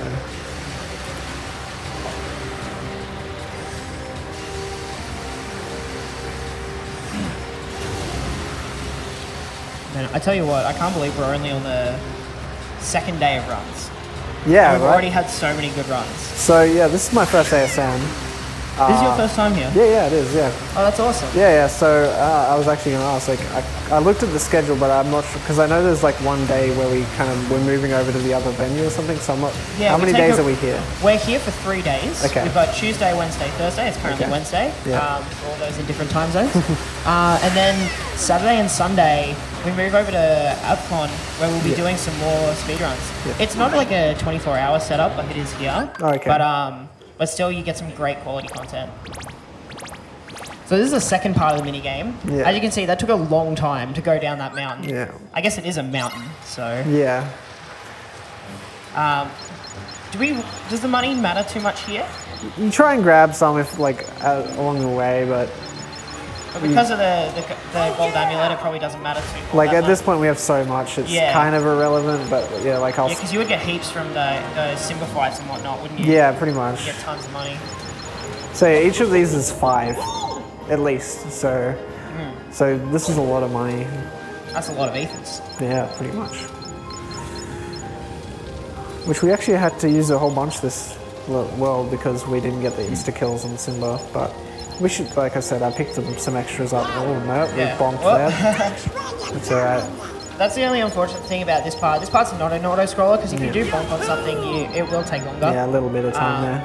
You want to try and keep your speed as much as possible, but, you know, sometimes, like, controlling this sled It's actually is really actually weird. really difficult. Yeah. It's so awkward. You have to like oversteer a lot, Yeah. essentially. Yeah. I think I died on my first playthrough Do you of think- going through this. Do you take damage when you hit walls? I kind of want to test it now, but I won't. I think if you hit the pillars. Okay. I can't remember. Right. I definitely died on the auto-scroller part. Right. Yeah, I did too. I also died. Oh, actually, we'll wait till we get there. There's another part where sort of. There's some real random places to die in this game. Yeah, You just the wouldn't places you expect wouldn't to expect die, to. Yeah. especially on the higher difficulties. So the dragons that were chasing us now, we're gonna kill them. Yeah, it's sort of like a mini boss fight. But fire does a lot of damage to them. So we use the shot lock at the end of that fire set here, so we like don't take any damage from their attacks here. Okay, thankfully. Oh, I went into MP charge again, so there goes 2 more ethers. But That's right, we picked up a lot of money. yeah, I don't see it being a problem. So okay, I should kill. Yeah, That was so quick. yeah, that's pretty. No, normally those enemies also like go underground. Yeah, that was a good fight. Come chasing you from under the snow and Also, all that. it's really hard to lock onto their heads, which is what you actually need to kill them. Yeah. Like you just press R1 and kind of hope for the best, but I got 3 for 3 there, so. Because they have multiple body parts that you can actually take out, don't they? Yeah, the wings and the. Yeah. You can get no text there, but I wasn't paying attention.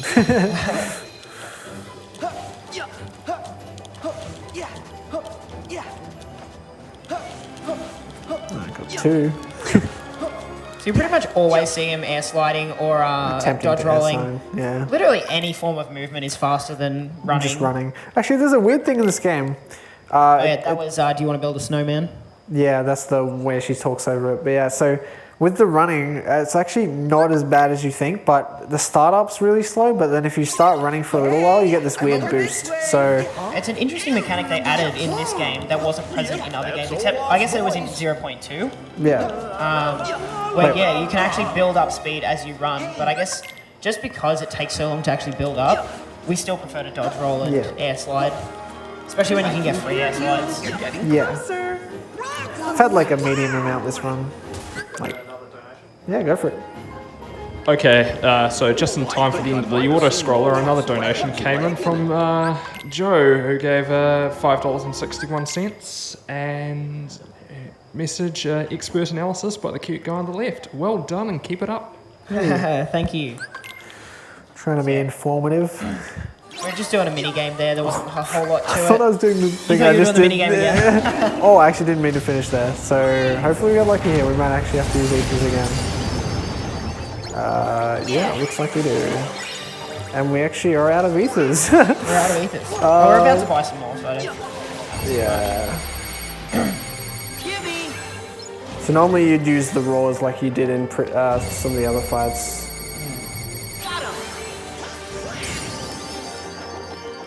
Okay.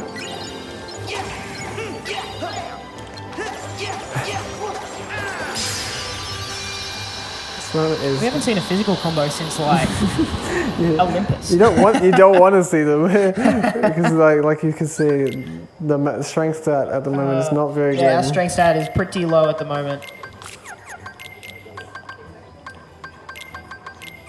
So we just unlocked double flight naturally, so we can do the double jump that we had from the form earlier. Oop. It's actually really cool movement you can do up this mountain with double flight, with your air slides, with flow motion. Because we essentially get 3 jumps with double flight and flow motion. Super Yeah, jump. pretty much. Yeah, it's really cool. Can't get any air slides.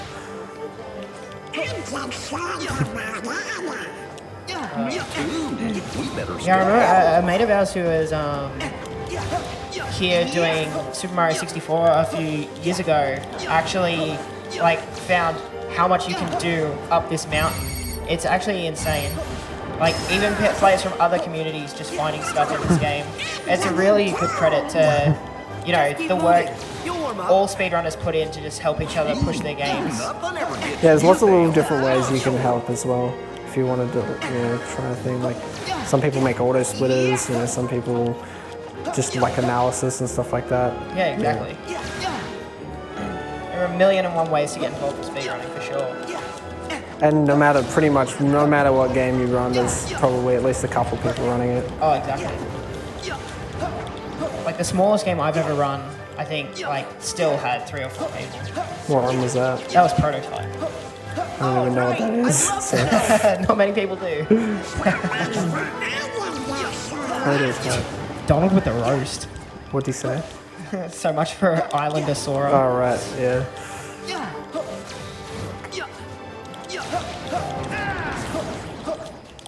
Wait, is that the one where he has like a sword hand? Yeah. Okay, I know it actually. Oh, there you go, I got a couple there. Alright, so we finally made it to the top of the mountain. Then we get to fight Marshmallow. Yeah. And then he joins us after. Because, that's how you get new friends, right? You beat him up. Oh, I beat up my friends all the time. Don't do that. Don't do that. We do not No, condone. but yeah, we fight Marshmallow here because he thinks we're attacking Elsa. I think that's the story. Yeah, I think so. And but then we work out Elsa's actually in danger from Hans, who doesn't even have a line in this game. He's not voiced at all. We don't even see his face actually. This is actually a big problem. I don't have any ethers or any focus. Okay, so we're just gonna, I guess we'll go into MP recharge and then just do, Yeah. I'm gonna do this, which you don't normally do, by the way. I love that command so much. It's so funny. So normally you use that to break his armor, so the heck? Okay, yeah, so when you don't have your magic available to you, this is what happens. Yeah, this just speaks to the management of resources. What happened? this Oh, run. because I had to shot lock the small guys because I did the Yeah, lion. that's right. So normally you'd have full focus coming into this, but I wasn't even looking at it because I'm used to it. Okay. That has got to be the most annoying move Yeah, in this game. There's this armor. What if that breaks it? No. Mirage stuff break quick. Yeah, I do clones here. Look at that damage. Yeah. It actually impresses me every time I see these clones do that damage. Yeah. Look at this flare force here. It's actually probably will do more damage than what I'm doing currently. Not if he does that. There's the second armor. Yeah, that broke the armor real quick though. Yeah. So I'm just gonna try and hold this for the rest of the way, I guess. You got MP. Sure, I could do it. Oh, triple armor. This guy's trolling a bit. Yeah. Well, resource management once again. Yeah. So this is going to be a few minutes time loss here. So What's actually really funny, there's a really random soft lock you can actually get in this fight. You know how he jumps really high up in the air? Sometimes, I don't know what causes it, but he can actually just get locked up in the air. yeah, And he's actually invincible. Yeah, he's too high and you can't target him anymore. And he just won't come down. It's so strange. Big Snowman wasn't too friendly, huh? Even modern games Sure have does seem to have some kind weird of connection stuff. to Elsa.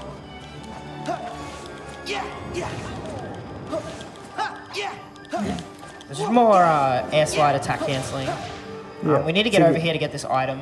This is a force ring, which has the ability full MP blast, I think, which is so when your first magic that you use at the start of your MP bar does an additional 50% damage.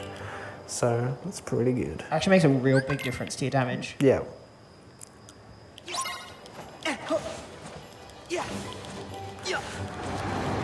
So we're hopefully going to get a ton of ethers. There's a shop just around the corner, I Yeah, think. I should buy here actually. No, you Yeah. mentioned it. Thank you. I wasn't going because normally you don't buy here. You normally have enough going through, but yeah, we've had to use a lot of extras.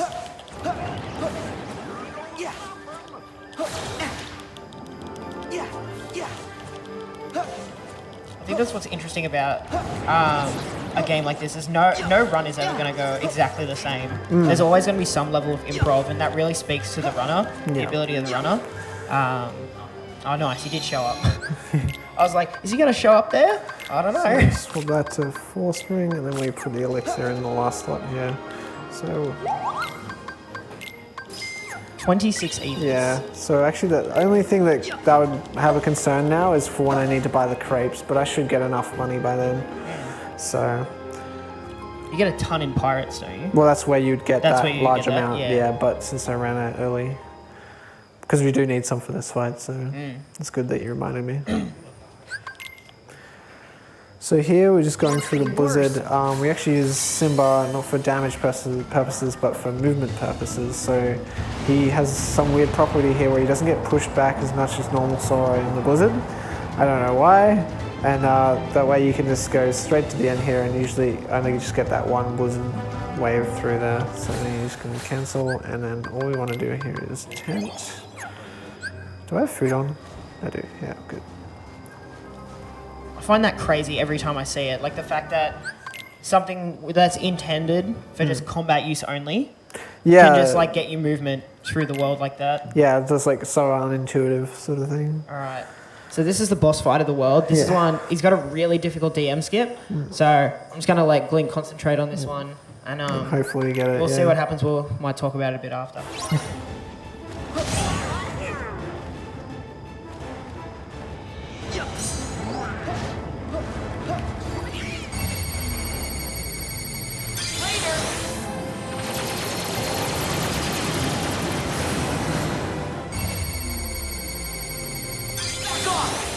This is a good distance.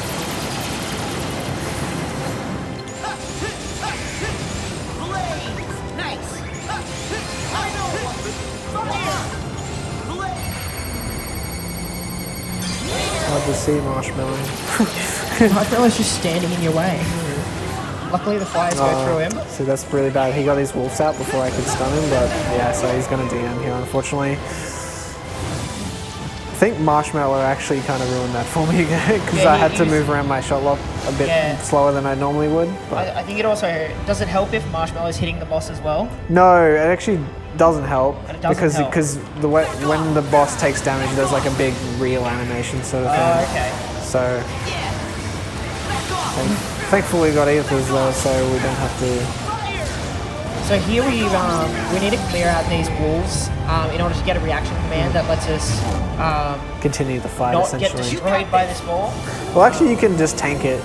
And it's actually, funnily enough, if you don't get the Sub-Zero impact here thing to go back to the regular fight before 25 seconds, I think it is, it's actually better to better to take the hit. Yeah. It's actually faster. Yeah, because that's how long this is. So yeah, this is a very long animation. Yeah, so it's about a minute that you lose here if we don't get it, unfortunately. But it's a hard skip and kind of got trolled a little bit, so not too much I could have done about it. I can't control Marshmallow, so Yeah. I probably didn't use that either, but so that should end him. Yeah. Nice. 1 DM, that's good. That's still a good fight. Because I think you can get 2 in that fight. Yeah. I've seen people get yeah, DM'd twice early before. runs I was getting 2 and I was like, this is impossible. You know? Yeah, for But sure. now I just never get 2 anymore. So yeah, what's the idea with trying to go for that DM skip? You said earlier we want to stay a certain distance. Yeah, And so we want to try and keep him stun locked. yeah, the fire, the fires are traveling to him there, and the reason that I didn't get it there, I'm pretty sure, is because I had to move around because I couldn't see where his head was to do the final shot lock there when Marshmallow was in front of me. So me losing a few hits there, that's when he did the howl and the head spawn, and that de-targets you from his main head. So. Then you can't continue stunning him. If you could just keep locked on there, it would be fine. And you can actually still do it if he does that head phase, but you have to react pretty fast. And unfortunately, didn't get it there, but that's all right. Okay, so off to Pirates World this time. This is another one of those worlds where a lot of people say they hate it. I actually really like this world. Casually is pretty good. Speedrun wise, I just like it quite a lot. So I guess in the speedrun, it's a very different style of playing through this world. the first visit's not too bad. The second one's bad. Yeah. All that ship gameplay. Yeah, collecting crabs is fun, but actually, It's actually some really cool movement doing that. Yeah. I really like that. hopefully I nail it. I've got this feeling in the back of my head that I've forgotten a menu somewhere, but You'll figure it out. yeah, no, everything's been okay except for the Marshmallow because I messed up the fight before it. So yeah, that's another thing. If you mess up one fight, it usually affects another fight later because it can be a flow-on effect there with your resources. Yeah. So we start off this world in Davy Jones' locker. Going to be using some lizard movement because the ship's getting away. Yeah, and we have to catch the ship to progress, yeah. If blizzard wasn't a thing, I feel like this would actually be really difficult. Yeah, it would take a while. But we have blizzards, so Yeah, we just kind of just cruise on by. Forget about all those spike it enemies. gets nowhere near escaping. These enemies can be really, really frustrating though. They have a lot of health and they do a decent amount of damage. Yeah, no, they're definitely... Actually, they might be the hardest enemy in the game, now I think about it. Possibly. Yeah, you're saying the ninjas were your least favourite or most difficult. So there I did 2 shot lock falls just to save an ether because once again I've had to buy ethers early, so normally you just do fire spam there to kill them, but shot lock goes pretty good damage. And it has a cool effect too. When I was like hovering over both of them, you get like half damage on each shot of thing. Yeah, it's handy to spread the damage out there. Because then you only have to throw a few fires at the end there to clear it out without popping an ether. So this is the gimmick of this world. You actually get to explore like the ocean. There's a ton of islands, Port Royal. So sort of like in Kingdom Hearts 2, how you use the ship to travel between places, but it was just a loading screen. In this game, you actually get to pilot the ship. Yeah. The combat is not the nicest of things sometimes. Yeah, like that. See how I should have hit that orb, but Yeah. somehow missed, and now it's really far away. So the ship has cannons on the sides and at the front, or is it just on the sides? No, it's just on the sides on the ship. No, it's depending on which way you're facing. So if you're Right. shooting frontwards, you'll have like a front spray, and then so there's two different types of attacks. Right. So, and you want to aim for the little coloured balls on the sides. They're the What weak those points. can what those can do is they can insta kill the ships, or on some of the bigger ships, just deal a whole lot of damage. They also, depending on the colour, they can give you three bonuses. That's sort of like your extra command finisher For the boat. for the bow. Yeah. We use all of them as well, so they do quite a lot of damage when you get them. Absolutely, they do. Okay, so this is probably one of the worst fights in the game. That if I could remove it, I'd probably remove this one. Yeah, I think everyone would pick this boss to take out of the game. 'Cause So that's fine. Yeah, essentially I'm just spamming circle here, but trying to continue locking onto his head there. See that orange square? You don't have any control over that. You kind of have to just point at it and hope it's targeting it, and then those little enemies can get in your way and block shots, and that obviously slows down the fight.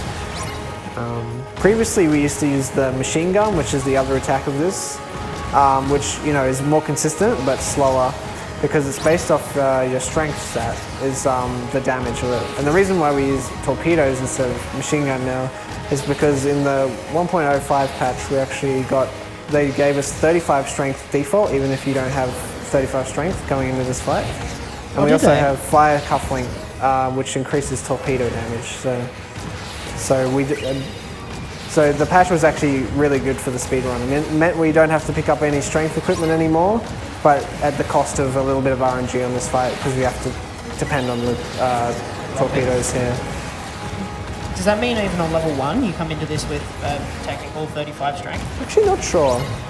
You'd have to ask Detonator. He's the guy that knows all the little intricacies like that. Because I remember watching someone do this on the level 1 difficulty was horrendous. Oh yeah, I think the fight took like 15 minutes. Yeah, it's very easy to die on this.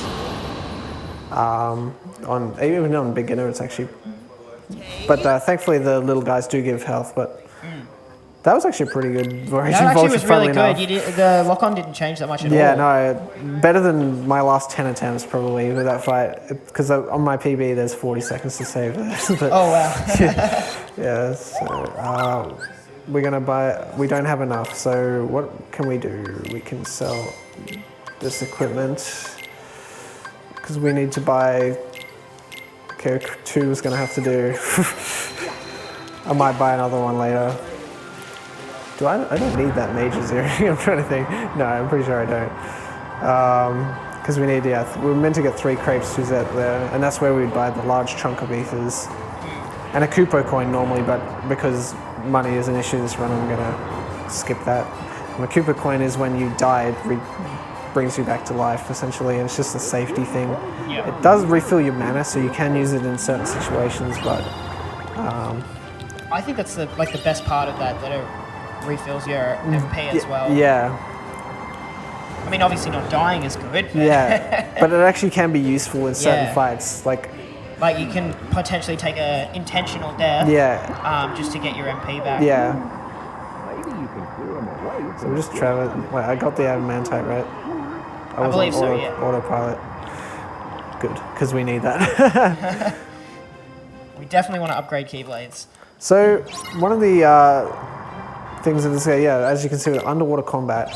So, most games do a pretty poor job of it. And I'm not going to say that this is good, but it's definitely one of the better underwater combats that I've seen. I think so. Out of a lot of games. So I'll give props to Small for that. Although they could have done a bit of a better job with naming your magic. Your magic fire. goes from fire to sea fire. Yeah. And thunder to sea thunder. And you can't actually use water underwater. You can use fire underwater, but you can't use water underwater. Yeah. That makes Query no me sense. that, yeah. Makes Yeah. no sense. So, trying that. to, yeah, this is Ariel. This is another link that we use for a couple of I fights can't later. wait to show her. Yeah, she's really cool. But we'll talk about that when we get there, because Yeah. that's a great link. Yeah, and it's consistent too. It's actually a bit unfortunate we don't get to see any physical underwater combat in this run, because I actually think it's really cool. Like, when you're doing physical underwater combat, Sora he shoots out like waves Yeah. under the water, Like and air they act bubbles like of projectiles sorts. that actually still do damage to the enemies, which I think is really cool. Okay, let's go another. Oh. I missed. Okay, normally there's like these little golden things that let you go up here. This is a really, really good item. It's what, 20% buff to... Thunder. Trying to remember. Sorry. you menu first. Yeah.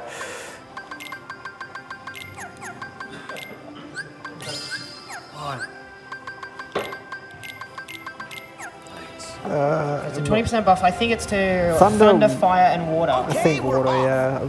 It's definitely thunder and fire. Okay.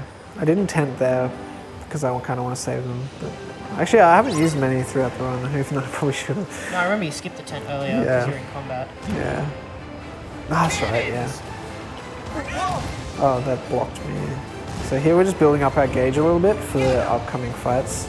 Please hit that. There we go, okay. If you see the little blue bar that's above our ship controls, it's sort of like the arrows that Sora would normally have, but these ones don't go away. So we want to build it up to just before, We get because it gives us the tailwind ability in this, because we've got to race Luxord's ship yeah. to Port Royal. So yeah, we just, green gives tailwind, blue gives tidal wave, and red gives raging cannons. So, I think, does green change later as well? so if you already have one, you will get a different one. So if you kill only greens, but you already have wind, yeah, it changes to wind chase. Okay, I see, Yeah, I see what wind you're talking chaser. about now. It becomes a more combat Yeah, focused one after oriented this one. race. Yeah. I'm getting a lot of tornadoes here, which is unlucky once again. So there's tidal wave. We'll use that when we get close to the finish line because it can cover about 400 meters Yeah. or 400 units or whatever this is. I'm guessing it's meters. Who knows what it is? Yeah. Cannons! Take this!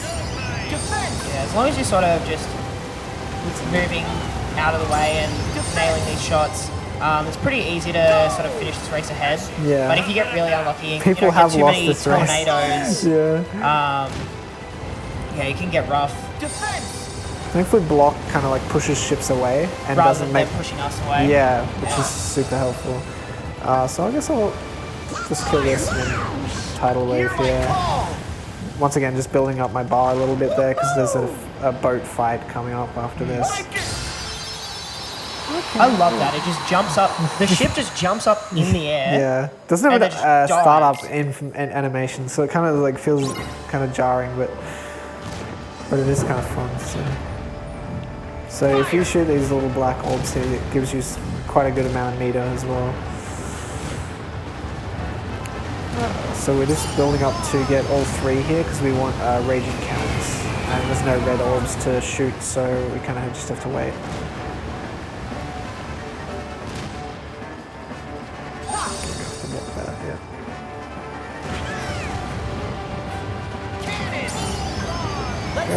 Tidal wave to open up on this Luxord ship here. Now, tidal wave plus It's just comical to me every time watching that. yeah. Now, tidal wave plus wind chases plus raging cannon should perfectly kill it, which is which is pretty convenient. Fingers crossed. Let's do this! Look at that damage. That's Yeah. insane. This is why you want raging cannons. Yeah.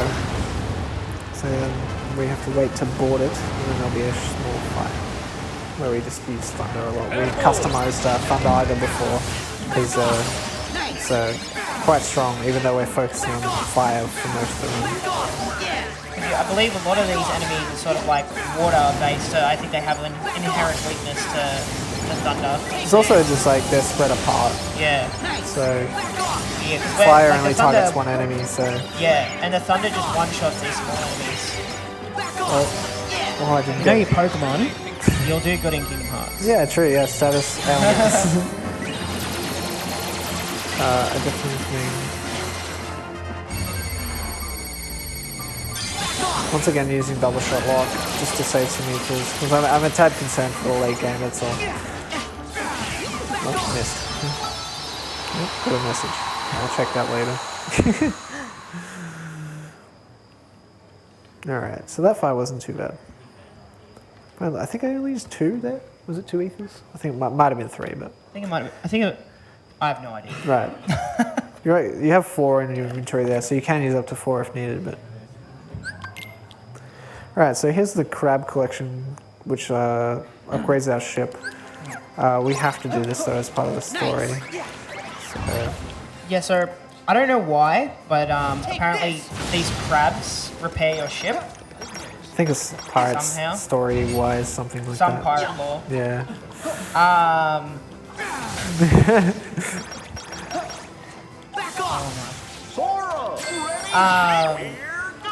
This actually has some pretty cool movement though.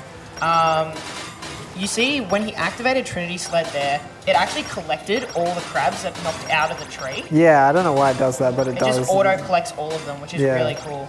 I'll see if we can Get get the largest portion of the Yeah. crabs here. So there's you always want to a. get the teacup here, don't you? 'Cause Yeah. that always spawns. I've doesn't only it? seen it once not be there, but it's because Yeah. it's or it's kind of tricky because it spawns on a side enemy, so the thun doesn't hit. Yeah. That spread was really nice actually. That was really nice. Yeah. Okay, then we get the last little portion here, then we head back to the ship. Then we don't finish this world straight away. Oh, I missed that. Hopefully that doesn't matter. No, we're fine. Oh, I thought it was one under. 301. Those last ones took a second to come in, so. Get Sorcerer Ring there, just it has 5 magic stats, so good for. Big magic damage. Yeah. We airstep to the boat there. I remember I actually had to look up where those chests were when I first played, because it's a classic video game thing. There's always a cave behind the waterfall, Yeah. and I just Sorry, walked I straight definitely looked up past the it. YouTube guides myself for the Platinum Trophy. It was unfortunate because it's like, hey, those items are actually really useful.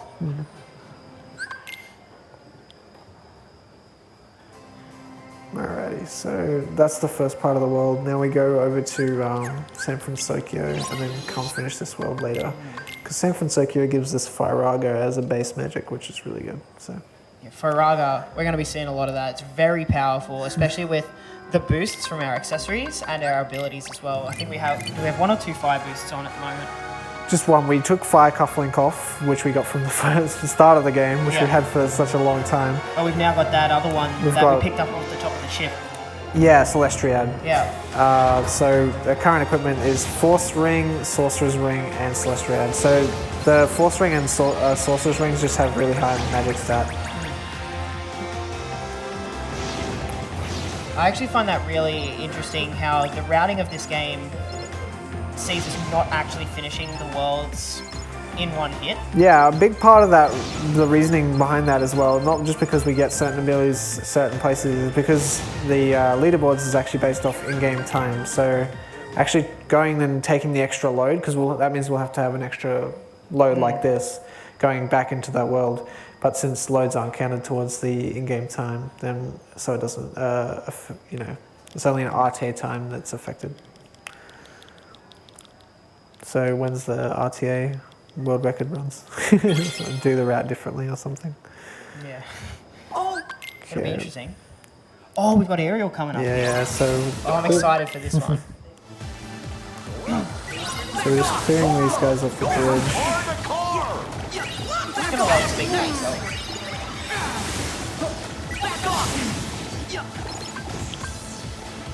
What the heck was that? I like this dashing to We got the. another one of these big dudes, and you honestly just need to watch. Yeah, so Aerial's pretty good. So she's like sort of like a DDR thing as well, but while you're in the air, you mash X essentially, and that should kill you. So. Oh, I love that every time. Yeah. I love that.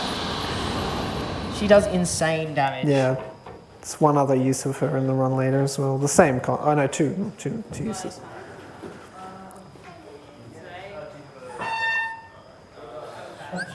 Okay, so we do our final upgrades to our Keyblade here. And that will be what we use for the rest of the run. So we got a lot of synth items that we've gotten throughout the game so far as well, so we got to handle those in to get there. You get some boosts from that, don't you? Yeah, you get a magic boost and strength and defense, which you can choose to use if you want. But We don't care about strength and defense, so I usually just chuck them on because you're right there in the menu with the magic boost when you're equipping the magic boost probably anyway. only But takes a second. yeah, You never know when you might need to physically hit something. yeah. And that defense could actually save your life. True. Yeah, I probably shouldn't do the strength, but the defense is definitely one. Yeah. Okay, so here's a little another mini game here. It's actually pretty cool.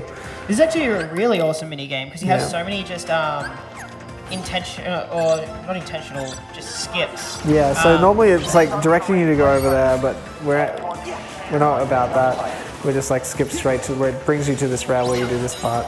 Yeah, we just say no to the yeah. intended path. Yeah, you have to do certain ones, and it can be a bit finicky sometimes too. So you just make sure you know which ones you're going to, and you should be right. I still haven't learned the most recent route for this, where I could save about 10 seconds if I did it perfectly, but I'll do what I know. The best time I've seen is under 50, 120. no, you can get like 1 minute flat. Or Really? I think Wow. someone may have got a 59, but Probably Nintendo. yeah. Or Swift. Yes, Swift is pretty good at this game. So there's another bit here where you can air step down, but it's got a weird timing and it like glitches out. So that's where you'd save 5 of the seconds there.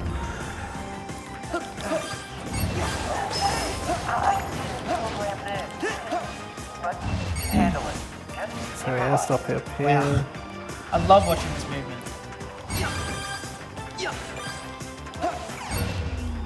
Oh, is it one more?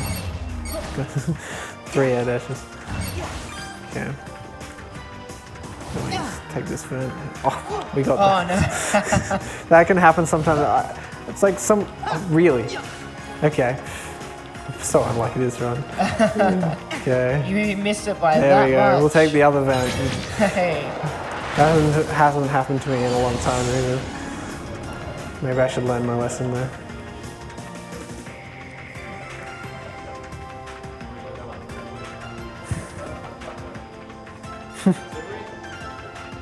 What is it?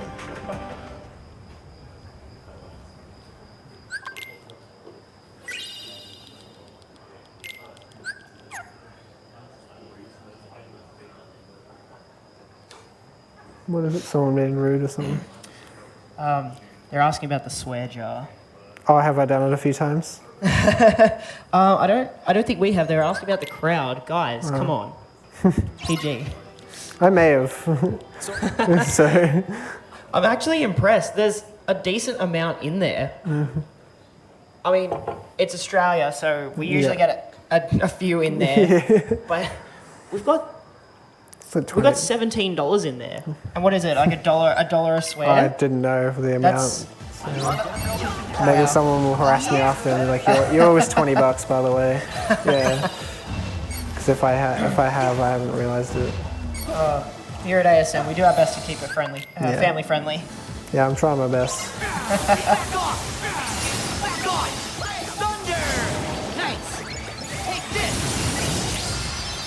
Wow. So they just all spawn into your thunder. Yeah, the Thundaza has like 2 parts to it, so the second part there kills the final wave. So here's the other use of aerial. Oop, didn't block that. That doesn't matter though. He's gonna walk away here. So, because we have to time it when he comes back, or he's really close, which is actually not great. Okay, as long as he gets to the armor phase, yeah, we're fine. Okay. Because if you don't get to the armor phase there, he can walk away. Wow, and there he goes. He's gone. Yeah, so you can't actually just kill him there. He has the second part you kind of just have to wait for. He's going to spawn up on that tower over there. Guess it's kind of like a DM sort of thing. Yeah. Where he moves positions. Got a big cutscene. Yeah. He maintains his health though, so you only have to hit him once, right? Yeah. So yes. Yeah, Take there some you go. air step movement over there and Very nice. Hit him. Very nice. there's a new thing there where you can actually use arrow from a distance to Yeah. kill him, which will save like a couple of seconds. But since I am one of the runners that doesn't customize arrow to one of doesn't my customize- buttons, yeah. so it's a little bit difficult for me to do it while air stepping and stuff. So I just Yeah, of take course. the That'd be a lot of really quick inputs. yeah. Toolfam gets you good at that. Yeah. It does. Let's see. Air step to that. This is a magic boost here. So we want to get to a certain point for a boss enables us to DM skip them. So here's another little, you kind of just have to sit here, like, until the game decides you can move on. So, but thankfully these lights give you some money, so while you can't move or do anything, you just may as well get some money out of it. Man, I love getting money for nothing. Exactly.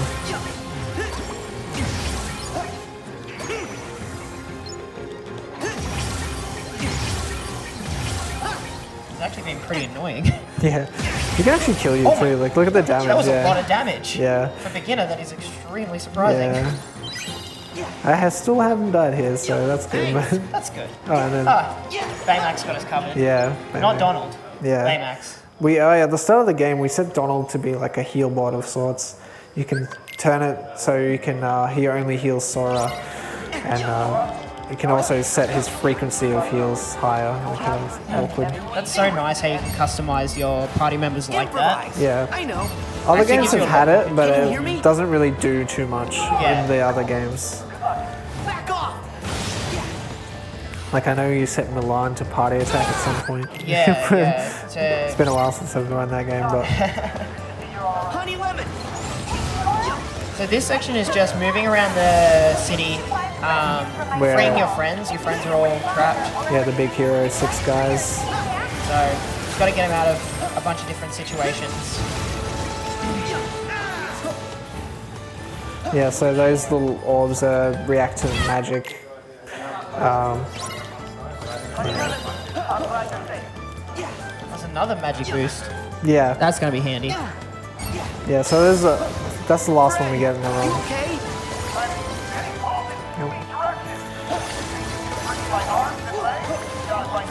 So this cycle here, basically, as long as you do it reasonably quick, you see Go-Go's like on her way. Are you in there? And then we can just get her wild. Oh, if we you can come just get her past. right there. Yeah, That's great. yeah. So there used to be a different way we used to do that, and we had to like chase her around a bit. So this route's a bit faster. No, that's some awesome routing right there. I can't remember who came up with that, but that's still somewhat recent. So we're going to fight the one of 2 bosses of the world. So hopefully gets me out of combat here. Yeah, good. Like, there's a bug there. No. Galvanizer. We want to... Actually, I might not eat yet. Yeah, because we only have 2. And the magic boosts. There's a strength boost, because why not? We're there. Okay. So this guy... Dark Cubes, I think his name is. You want to do a quick set of fires here. It's like a throwback from Recoded. Yeah, These little almost got trolled by Erosa there. If you use Erosa there, it messes up the fight, but he should die off this shot lock, yeah. Wow, that was so quick. That was awesome. Yeah, so the strat there is if you can do 4 or 5 fires and then do Ferrazo into the shot lock, and that way you won't get, because he actually has a really long DM too if you don't miss that one, so I'm glad I got that Yeah, one. because he turns himself invincible, right? Yeah, you and can't hit him. he just dashes in between, like outside the walls and then back in and stuff. Yeah, And he gives you a lot of time. turns into like the master hand sort of thing. That's what it looks like. becomes the yeah. master hand. Kind of, yeah. That's what it looks like. Okay. And then here's the somewhat anticlimactic final fight of the world, which is Dark Baymax, which we literally just press R2 and place ourselves in a good spot. Well, I actually do press X a couple of times, but when you're deflecting his cubes back to him.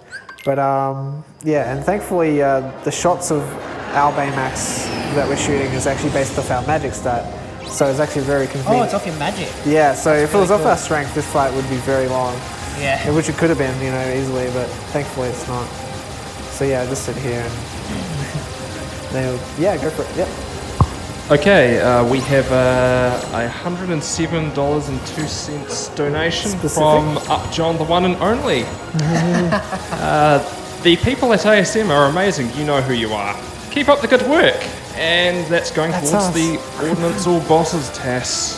So you'll be seeing me for another 5 minutes then. Thank you very much. Yeah, thank you for that donation. Very generous.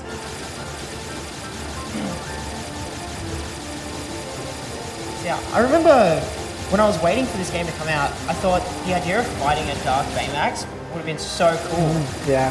And then they made this. Yeah. I was You're just like- extremely disappointed. It's the last boss of the world too, so like if they reversed the bosses, I think that'd be a bit better. Yeah. Right? Yeah. But yeah, Riku, in story-wise, puts like a chip in his chest thing there or whatever, and that's why he's gone all bad, I think, story-wise. This is actually, it's kind of interesting how they did it. They took the ending of the movie and then just built off that. Yeah. Like there's a, spoilers, if you haven't seen Big Hero 6, this is the Baymax that got lost to whatever Dark Realm Yeah, the gravity room. thing that they had to save that girl from. Yeah. Something like that. Been a while since we've seen that movie. Alright, so I get my synopses from Wikipedia.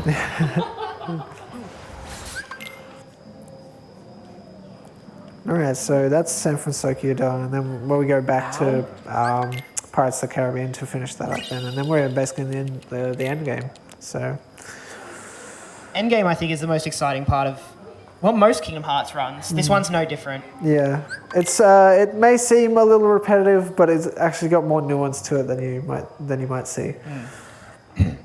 That's always what I find really interesting about Kingdom Hearts speedruns is that there's always very small things in strats that Yeah. just make it so much more in-depth and, I don't know, kind of makes you feel like you have a bit of a big brain. Yeah, doing it. sometimes, yeah. When you pull something really clutch off and you're Yeah. like, that shouldn't have worked, but it worked because I'm in big brain mode activated. Unfortunately, this run has not been much big brain, to be honest, but that's okay. Oh, look, It's it been happens. okay so far. I think I'm about 5 minutes behind PB, but so it's probably not recoverable. Oh, mate. The number, I don't think, we've had barely any PBs. Yeah, like, it's in a pretty marathon. rare in a marathon. That Yeah. does not happen often. So a whole lot of story probably just happened.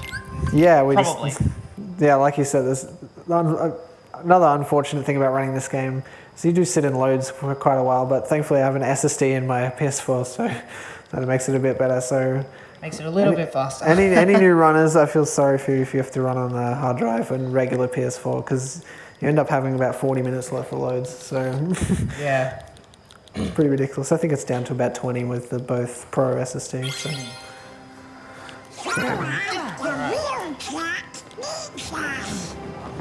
So what have we got in store for the second half of this world? So More ship fights. ship fights and Davy Jones.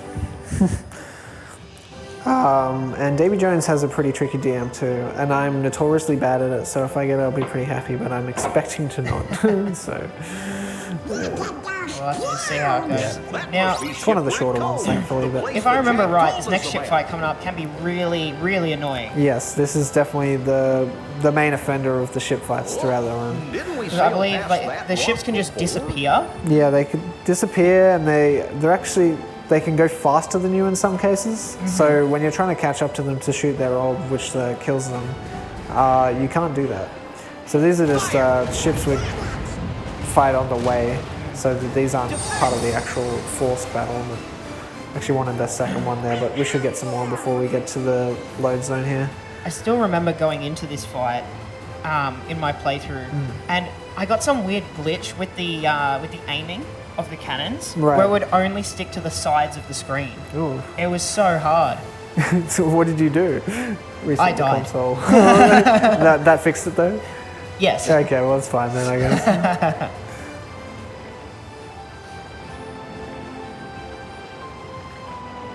What's happening out on the ocean? Yeah.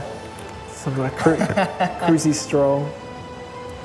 You can actually upgrade the ship Yeah. to make it faster and whatnot, but the amount of time it takes to upgrade the ship is just like, you would never do it. Yeah. Speed run. It was considered for a small view at a time. Because it takes another 800 I think to level it up. 800. I think so. Goodness. I could be well wrong with that. But It's a lot. But the level up is actually the reason why I thought it was considered is because of that long period there where we just kind of moving. The upgraded ship gets the dash ability, which It also gives you more cannons, so you do more damage. Right. But I think it takes just way too long to get the amount of crabs. Get that blue orb, please. Okay, go for that one first. Fire! This is okay so far. It's been pretty kind. Now, I'm guessing we were hoping to get raging cannons. That's why we wanted to go to the blue we want one to set it up first. for when the boss comes in. Take this! Fire! I got hit by the Cannons! hit it. Okay, so we have tidal wave now. It ends So we here. kind of want to kill all of them here. See that far we one on go. the right there? I'm a little bit concerned about that one not dying, so we may have to use wind chasers here to clear that one up. But we do have raging cannons ready. Let's Yeah, do we this. have to wind chasers here. Hopefully this clears everything. And then the boss will have red orbs. So essentially all ships die when you kill all their orbs. Oh, is there more? Oh, jeez. Okay, yeah, this is not good. I thought that would be the last one. Is there one? Man, the map's been throwing me off. I guess I could just It win ends chases here. again. We got him now! There we go. He was like 1 health or something. I love how it's dying into the cutscene. Yeah. Yeah. So now this one will appear out of the fog in a second, and then we use raging cannons to like kind of ride up against it and clear as many as we can. Trying to clear all the red orbs. Unfortunately, our meter's in a really bad spot here because you can normally have it pre-built for this section, and then you get a second raging cannons from killing the red orbs straight away. But this will be second, so yeah, he'll disappear like that. You can kill him before he does that if you have it set up correctly. But It's kind of like a DM skipping away. yeah, essentially.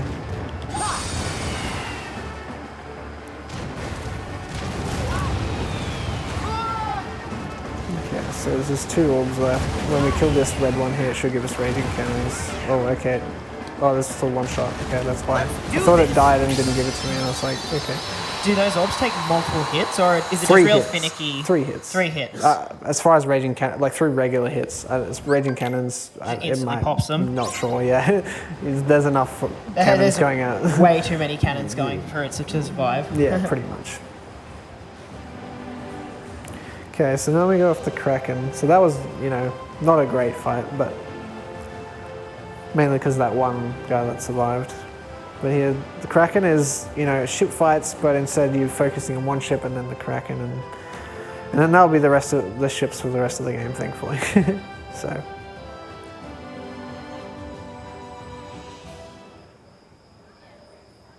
So I think the annoying part about this this fight is that the Kraken puts up these tentacles to defend itself, and you want raging cannons to start dealing a lot of damage and blast through them. The only problem is, to get raging cannons, you need to hit Davy Jones' ship, and sometimes it can appear behind the Kraken, Yeah. and you just can't hit it. You can get some real MLG moments though, where you get some. You snipe You it. can snipe it in between the tentacles. Yeah. Thankfully, I've gotten good spawns so far. Yeah, that's what we want. We wanted the ship to come up either right up behind us or right in front of us. Left, right, or in front. Yeah, but not the far back. Right there. That's perfect. Yeah, so I've already got raging cannons there, but that sets up for the next one. I'm waiting for him to go down because he'll actually block the shots. So I'll scan over a bit to clear some of the tentacles. They'll stay down until the next period. Yep, go for it. Okay, we have a $53.65 donation from Tofu Boy. Just wanted to give a shout out to everyone for doing a fantastic job putting on this great event each time. Wish I could be there, but it is what it is. Keep up the fantastic work and best of luck on the run. Hey, thank you very much. Thank you very much. It ends here. Yeah, this should... Sora said, fight should end here. Actually might be a bit short. Oh, Yeah, that's fine. one Just shot. One more cannon shot. Yeah, that wasn't too bad. Because we got good ship spawns. We didn't have to worry about the shooting it through the tentacles. So Davy Jones, here we go. So first we're gonna like pseudo attack him here because he's gonna be invincible. And then we're gonna use the magic galvanizer ability to get bonus damage. He's behind the pillar. Alright.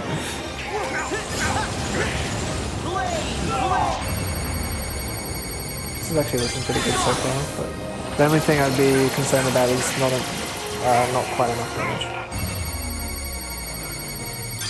Nice, got the double full shot lock. That's nice. It's not hitting him though. So he got DM'd even though I really shouldn't have. I'm actually going to look at that later. That should not have happened like That's that. really rough. I think ideally you want to keep him in the air as much as possible, because while he's in the air he can't go underground. Yeah, he was or on the. anything. He was like here, like in the air. Yeah. He's gonna DM instantly again as soon as I clear these tentacles. He'll come back. Where is he? Another thing about this fight is it's actually really hard to see him. Yeah, he blends in really well. Yeah, it's the same color as the ship, so clear these last few tentacles here. And then he's actually available with the tentacles in this phase. Where is he? See, I can't. I'm spamming lock on to try and lock onto him. I just couldn't see him.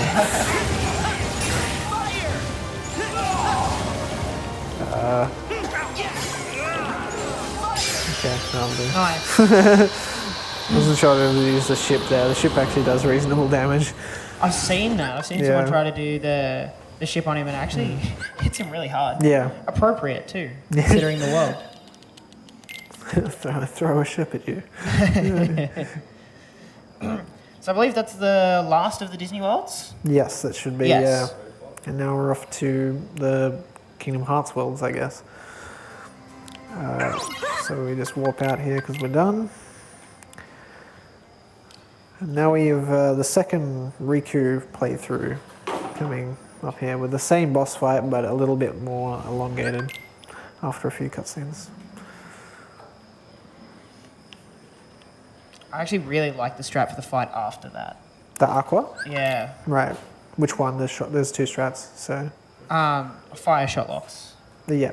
I guess they probably both use that, don't Yeah, they? there's one pure fire one where you just guard instead of shot lock at the start, but Still, it's a really cool fight. I'll be doing the shot lock one. So here at the start, if you target him, he'll automatically do the dive. I'm going to attack a few shadows here to build up my bar. And then we're going to only do physical attacks here because we want to build up the command Dark Faraga here.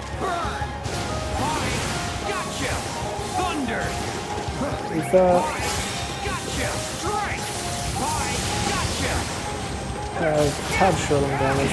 I really hope she doesn't. Aqua doesn't come out here. Sorry. She might. Yeah, she's coming out. Yeah, okay. I was under damaged at the start because I attacked the shadows instead of him a bit too much. So you can normally skip this Aqua phase here. Actually, it's going to have like 1 health. See, that's the thing about Riku's combos. Yeah, they're a bit finicky. Yeah. And another annoying thing about this boss is that while he's all red and attacking, he takes a lot less Yeah, he damage has from like your an hits. armor, of sorts, but it doesn't have like the armor that we see on the other enemies. It's sort of just like a big defense stat boost. Yeah. Now, anti-Aqua though, one of the humanoid bosses in the run. Really cool mechanics in this fight. Although we kind of just do that. Yeah. She dies really quick. Yeah, for another kind of an anticlimactic thing as far as, beginner goes, because, you build up to this moment in the game the whole time. Yeah, like the whole purpose is to go around and save Aqua. What was that, like 12 fires? Yeah.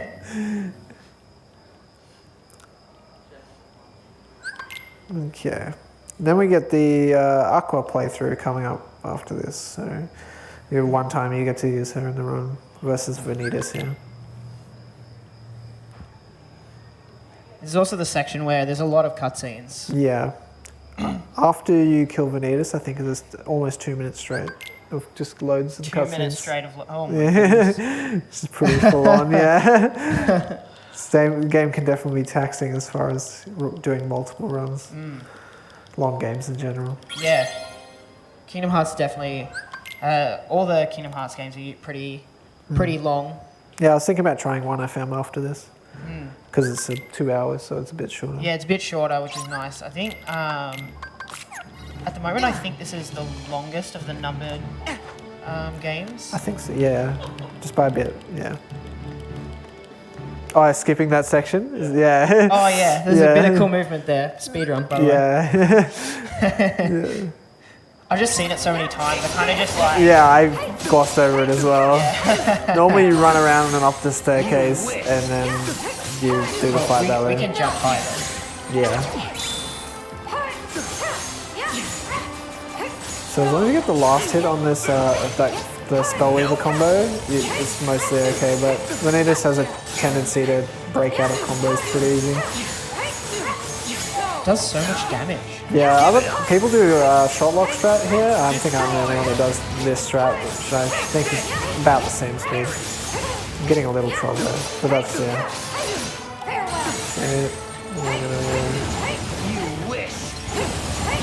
I love how the fire has actually followed him.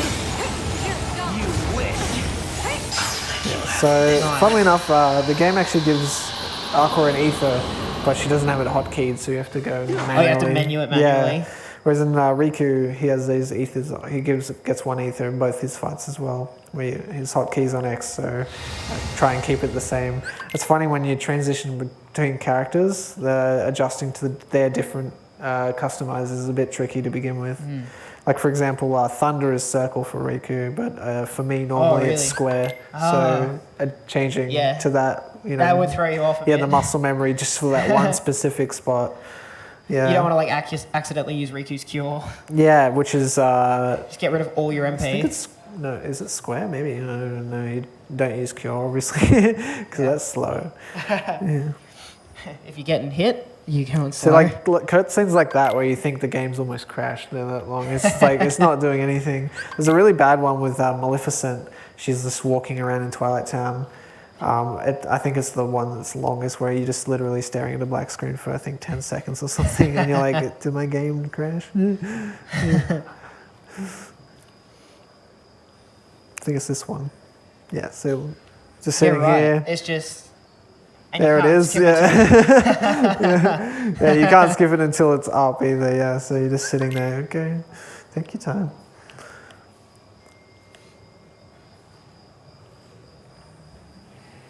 This is the 2 minutes, by the way, of the cutscenes. So donations would be good now, but donations, plugs. Yeah. Because then we have gummy movement Tips coming to the after. jar. Yeah. So we're doing our final gummy movement and boss. Okay, we don't have any donations at the moment.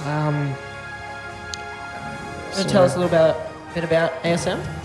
Yep, so ASM is the Australian Speedrunning Marathon is pretty much sort of happens sort of twice a year around about the same time.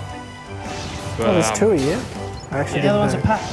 Oh, right. Yeah, so they're basically I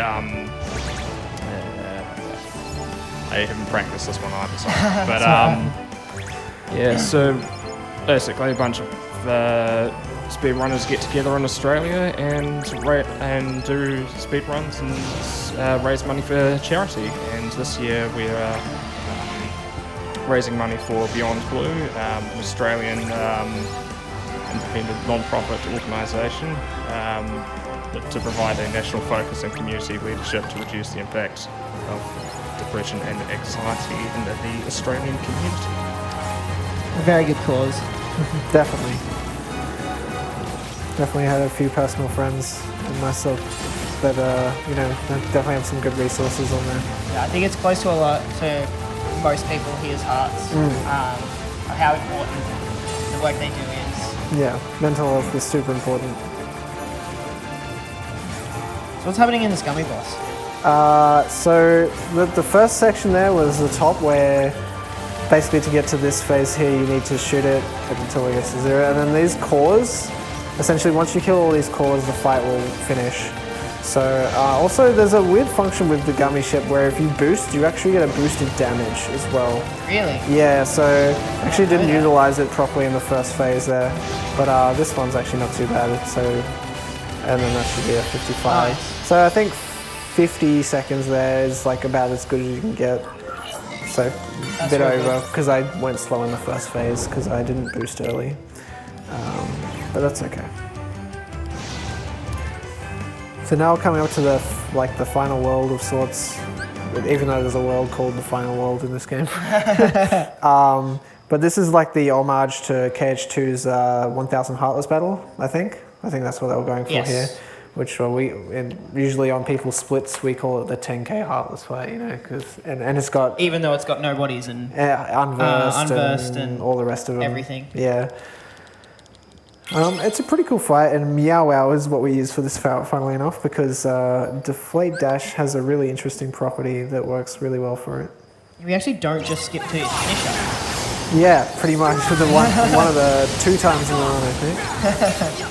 So just do a little bit of thunder to begin with here, and then we're gonna go straight into an arrow here, and then basically your Deflate Dash is longer the more bounces you do, but 3 is the maximum. So what the Deflate Dash there is, it kind of hits out of bounds enemies. See those shadows that are kind of like chilling out of there? You can't hit them with a regular Keyblade, but Deflate Dash hits them. And that counts towards the bar. Yeah, the bar, and it's just kills. So all these shadows count, so... Even though they're not technically loaded in. That was the height thing I was talking about earlier. See how it kind of just dropped down for no reason? Oh, and it ended early, okay. It's fine. So normally you'd think you'd like kill that rock troll there to continue the fight, but actually you want to focus on the shadows, and if he dies it's kind of just a bonus. Because he gives a lot of XP, like you want to get a lot of XP here as well, don't you? Ideally. Yeah, this used to be the grind spot that we used to use. Yeah. Okay, so there, my thunder's cleaved him down there. It's really interesting. All these enemies on the screen, they're not actually loaded in. Yeah. A whole lot of them, like you'll see, you're not getting the little P thing pop up that when you normally get XP for killing enemies, because they're not actually there. But they still count towards the meter up in the top left, which is really interesting. So yeah, I got the height thing there twice there again, so that's using a lot of my summon, which is kind of unfortunate. So yeah, that one's good there. See how it hits? Yeah, lots of outside enemies. I'll do one quick bounce and one quick thing, and then I'll get the exploder this time, which is good to use at the end, because you may as well. I'm out of ethers. Okay, yeah, this is going to be improvisation from here. We should be pretty close to the coaster coming. Yeah. Is there a buy spot right after this? What? Moogle? Shortly. Jeez, okay, what are we gonna do? There it is, okay. So it was a little bit delayed there because my Meow Wows were a little bit funky. Because I thought the idea is if you're too close to the edge, it like hits the ceiling and then that's what messes it up. I didn't think I was too close, but apparently I was, so. So this is the second use of the train in the run. Yeah. It just blows up all the enemies. Yeah, it kills way faster than anything you can do. And you have to use it to actually finish the fight. Yeah, we just have to wait for that prompt to come up, and then we can just hit triangle straight away, and that will finish the fight.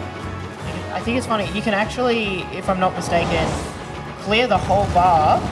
Yeah, and miss the train, miss the train. Yeah, so you have to do this. You still need to do that. Yeah. So we'll get Glide here. And we'll do a short menu. We want a quick ether.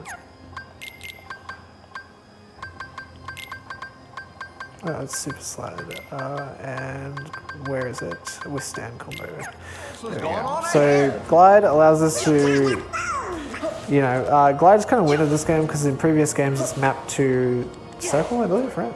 Yeah. Yeah, whereas in this game it's you just hold circle and then you continue gliding by holding circle. Wait, no, it's square. It's in square in other games yeah. and it's circle in the recent games. And what we can do because of that there is we're using the air slide thing while gliding, and that's actually the fastest form of movement we have available at this point. That'd be the reason they changed that hotkey is because you have like dodging abilities. Yeah, in the yeah, air. we Those are have always guard on in the square. air in this game, which previous games didn't have that.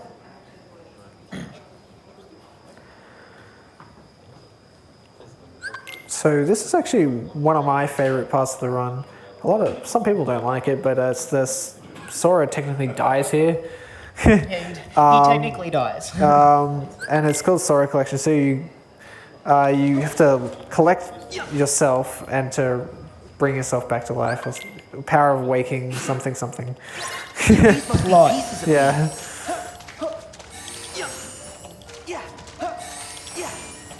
So this first phase here, they're on like a cycle where they'll teleport backwards and forward, like that. And you each want to try and... So the last one? Yeah, cool. I thought I may have missed one, but that was actually not too bad. The first one's actually harder than the second one, even though it may not look like it. Because the second ones, they all have static placements, essentially. So we need to collect 111 to go to finish this. You can actually collect 333, and at each 111 interval, you get a HP bonus. So, little fun fact. As soon as it didn't like automatically end, when I got to 111, I was like, "There's got to be something." For Yeah, collecting that's what I more. thought too, and I did some exploring. I tried to collect all of them, but I don't think it's actually possible. It kicks you out at 333, yeah. Oh, I missed one there, but it's okay. It's actually really cool with the amount of Soras that are in this section. The possibility for routing and movement is it's insane. So shout outs to the people who actually took the time to figure out. I think like, a Nintendo quality actually did route. this. Yeah, I think this is Nintendo's. And everyone kind of was like, yeah, that seems good. So I think Sans is one of actually the bigger believers that we could find something better, which I wouldn't be surprised if that was the case. I'm sure there's always time saves in games. Yeah. Like this. I think Sans is the one that's always been telling me that, like every game. You may not see it, but yeah. No game's at its full potential.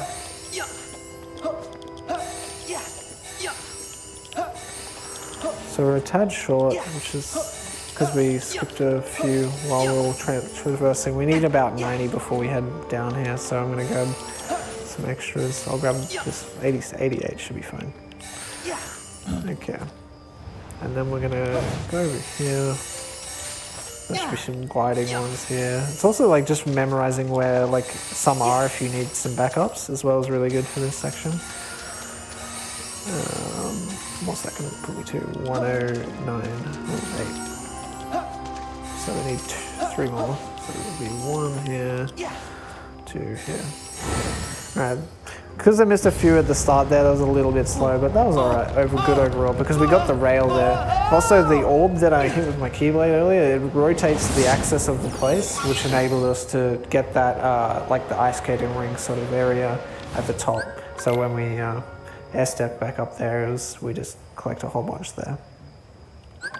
It's actually really finicky to like do the route properly because of the way rail the is Soras actually move. really easy to miss. Yeah, that too. The rail is. Oh my goodness. Definitely have I've missed tried some, doing that yeah. and I miss it every time. Yeah, definitely missed it occasionally in a few older PBs. Okay, so we're alive again. I think we technically die a second time too, but then we've... I think so. I'm trying to remember the lore. Yeah, I don't know. It's really confusing, Yeah, this part of the game. yeah, a lot happens really quickly because they shove a lot of the story right at the end here. Yeah. So coming up now, this is our last shop of the game with the... Here's the Moogle, nice. Yeah. So normal. I think I've sold just about everything. Oh, we have a few things. So. Okay, so we're gonna buy one more crepes Suzette just in case, because we only bought 2 earlier. The 29 ethers should be perfectly fine. Normally you get 32-ish there, but yeah. 29 considering I had to buy some extra food was fine. Speaking of which, my food is gone, so I'm actually gonna eat now. I love the movement here. It's Yeah, you can skip all the options way that up you didn't here. have the first time you went through the world. So here's the last grinding spot here. We grind to level 30 here. Just for the combo plus that we're mentioning earlier. Yeah. Like you said before, they used to use the 10k fight as the grind spot, but this just turned out to be way better, didn't it? Yeah, way better. Because you actually get the guaranteed spawns with the really high Good XP XP amount, rate. yeah. Forget the small fry. We gotta go after the one in charge. Hopefully I have enough for 5 Thunders. I should.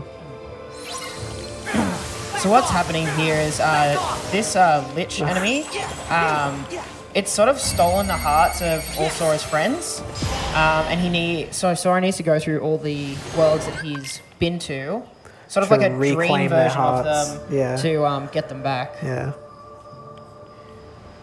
Oops, that's a cutscene. Do the Liches differ in any sort of way, like stats or resistances or? They do. I can't remember exactly which ones, but we do swap our key. Actually, have I equipped Nano Gear? I'm not sure. We'll find out right now. I have not. Okay. That was that menu thing. Yep. So I'll do it after this. Because we're meant to use Nano Gear for a few of the Liches here. You can use it on that one. A full 24 shot will instantly kill it, but Thunder's actually We ought to the search every strat that you portal meant the to use there, shadows the fastest control. one.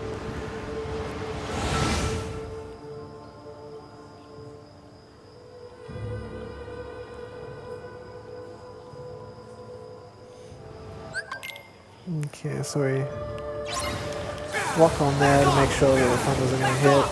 And then we just kill Because them like a couple that. of them make clones of themselves that like take your target for a bit, Yeah, don't they? yeah, they can absorb hits and dash around. They can be really quite elusive if you mess it up. Yeah. I remember the one in the Rapunzel Search every world portal Yeah, the shadows when I was correct. playing through was That one is definitely Oh, that one is of the the most worst one. notorious. This one's also pretty bad because if you mess this one up, an extra wave can spawn of large bodies. So hopefully I don't mess that up.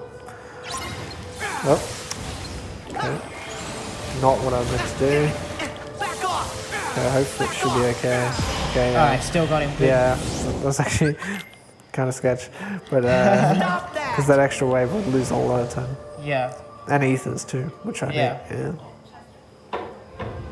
I was meant to change to Nano Gear before I entered this one. I mean, before I left that one. So I'd be ready for this one, but it should be okay. I'll swap to it quickly at the start here.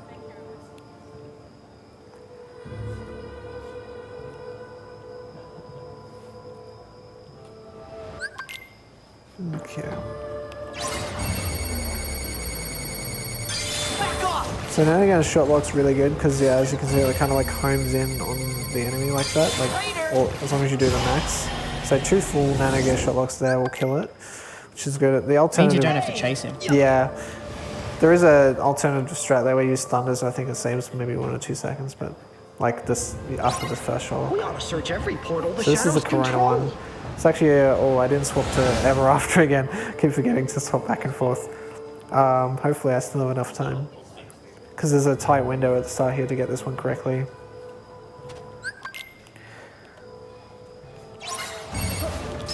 So we do air step and then one of those missed, Nice. but the last one hit. So That was really nice. So. yeah, so that's a new strat that we found there, or newish. We used to dash left and then that would cover that area where she goes to next. Or, Yeah. but that air step gets the same range, so pretty good. So we used Nano Gear for this last one as well, but forgot to swap again. But it's pretty quick at the start as long as you do it straight away. So.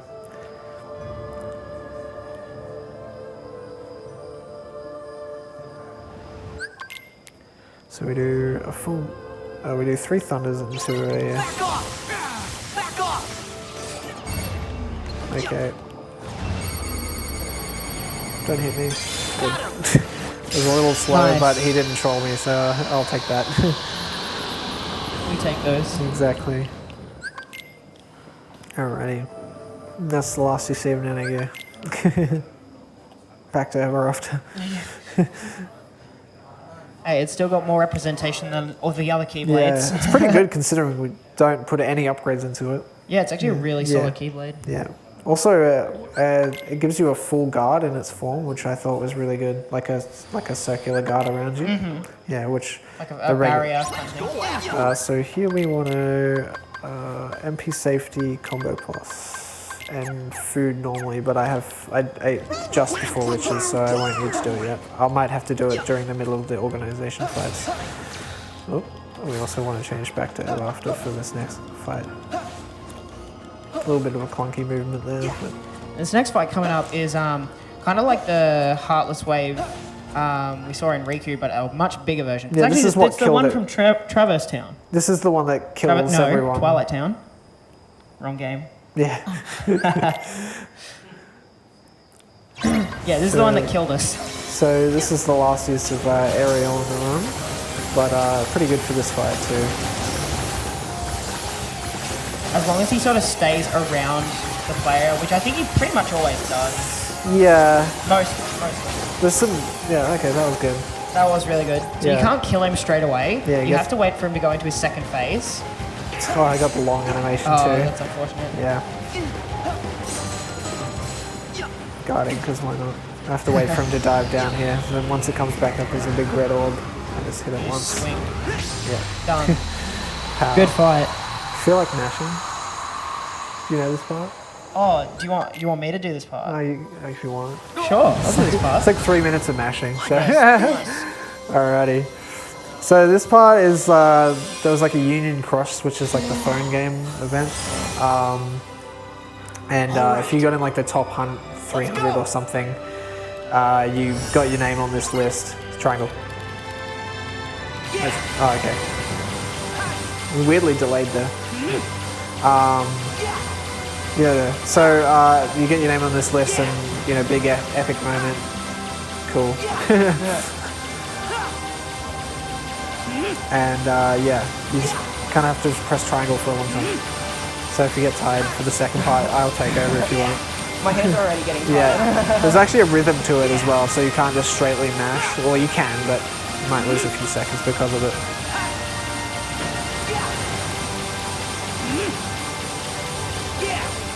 That was the rhythm there. I'll take the second half. So I think that was, I think that was the because I was getting close to the mic over there. That was a little bit of feedback, so that's the main reason why I do that. Also, this part you move around a bit so you don't take the orbs. I think I died here on my first playthrough. They actually nerfed the damage of these as well. It did so much damage. Like 1.05 nerfed these things. Like especially in critical mode, they do half damage too. I'm pretty sure because they were way too strong. Yeah.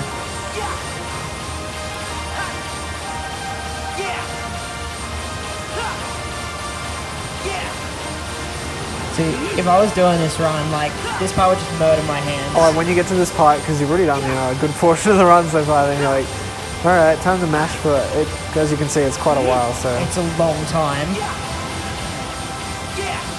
we're in the end part now. Don't have to move anymore.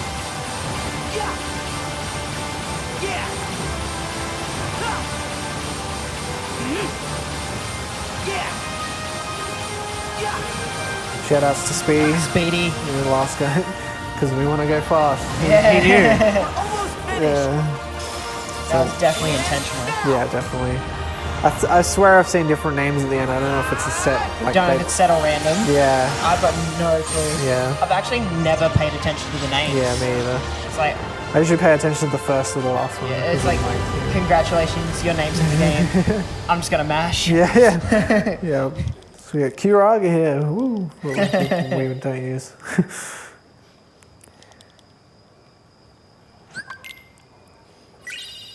Starlight, which is another iteration of the Kingdom Key, essentially. Just a bit of a stronger version, right? Yeah, yeah.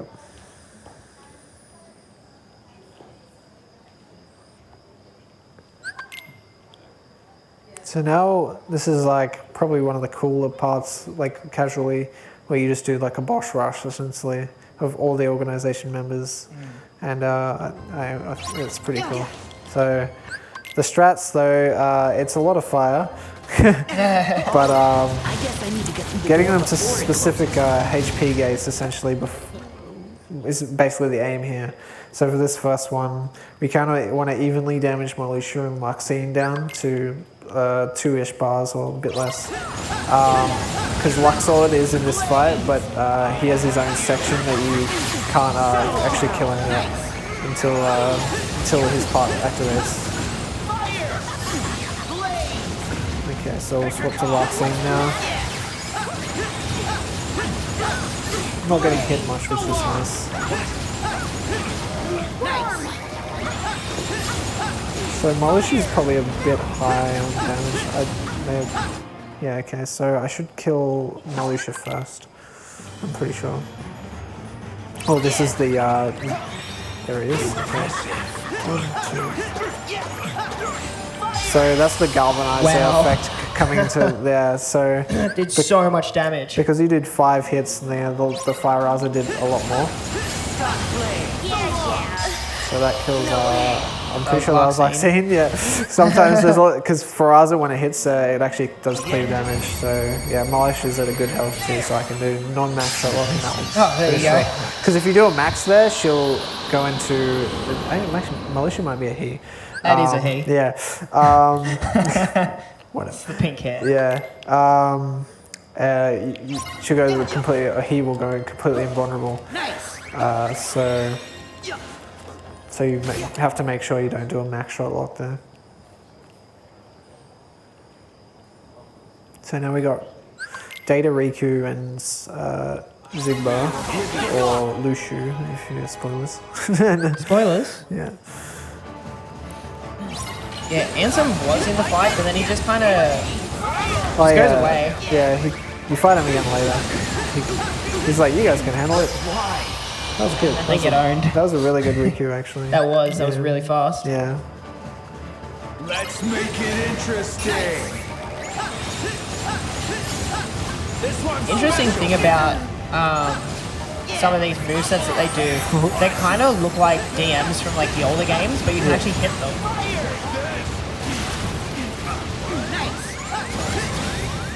Die? Okay. Oh, I was getting blocked by the crystals. I wasn't sure what's happening there. I'm like, they should be hitting. Oops. Yeah, that's alright.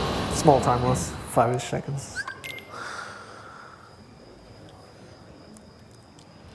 So which one's up next? Is it Sykes first or is it... Yeah, Sykes first. Some people do it in a different order. You can do... The sun's going they down. do Data Riku first and then Malusha. Sykes is always the third one, but... We have this really difficult puzzle. Yeah, So these panels in the floor. this puzzle is kind of weird. switches You for the kind doors. of... You just do a circle. So... Oop, there we go.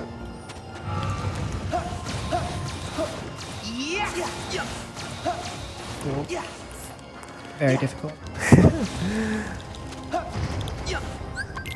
Okay, so I used a 10 there before just to save some meters essentially.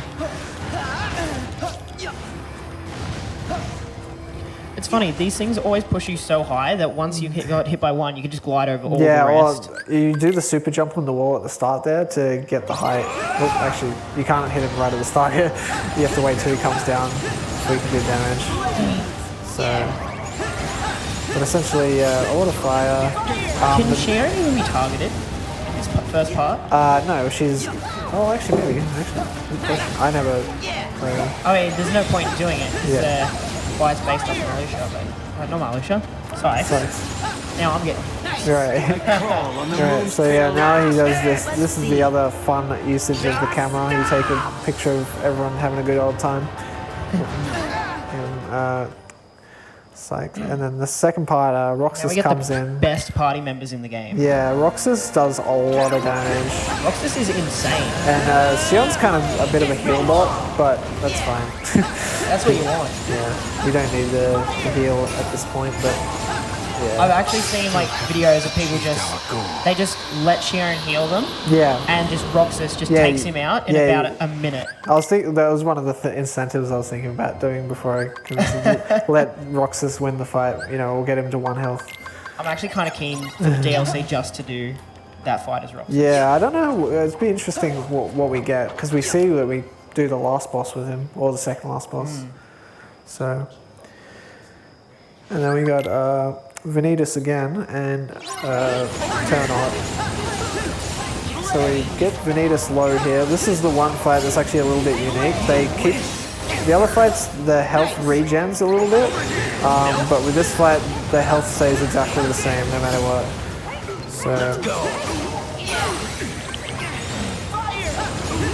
So we got him to like what, like 2 bars ish, and then yeah, he's doing his Keyblade Storm attack.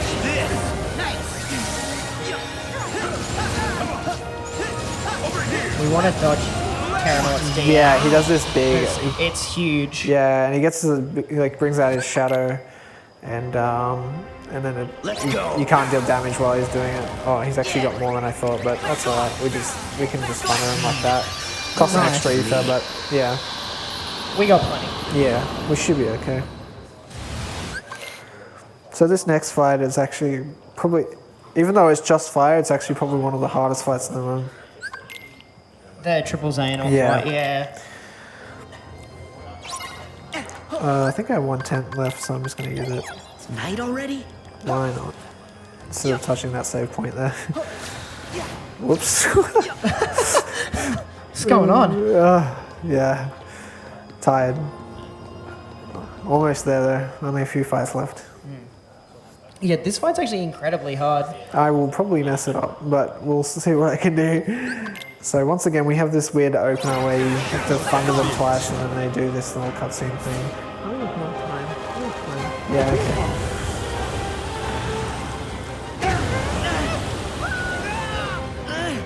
Riku!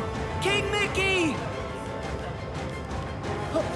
So there's a really complex combo you can do here.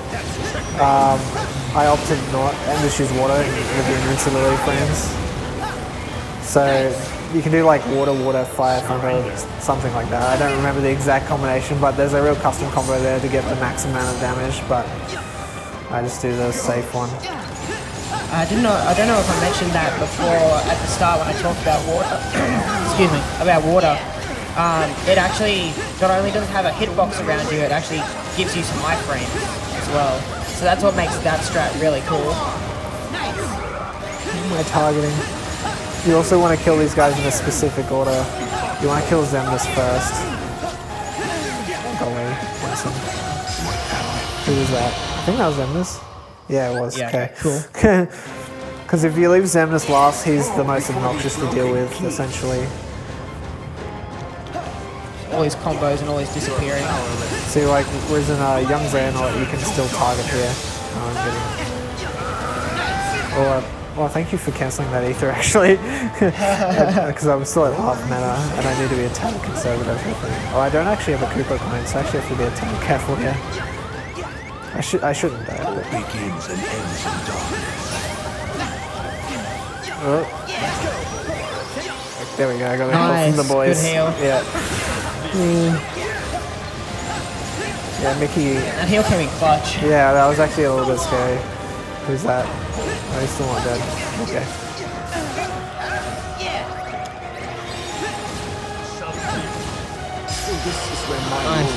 Yeah. So just one left. I swapped off Ansem last there so I could get him at the end here. That fire's gonna hit. Yeah, it didn't. But. So that should kill. Yeah. Nice. That wasn't too bad. I only got was one alright. extra key phase, so you can. But yeah, not too bad. Got the right order, which is important. Okay, so now we're in the last 2 bosses of the game.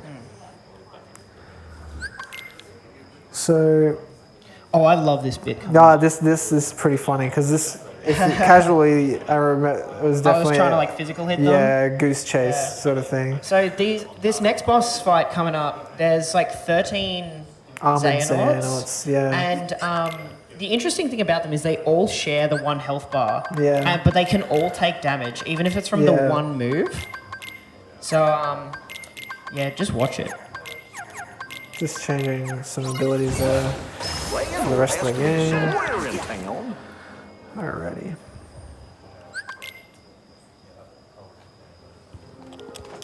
Yeah, so these guys, armored Xehanort, you can kind of just arrow spam them. There they go. Die. Yeah. Very good fight. Yeah. That would take... Try that one at home. Yeah. It's really satisfying. Yeah, it's pretty fun to mess them up.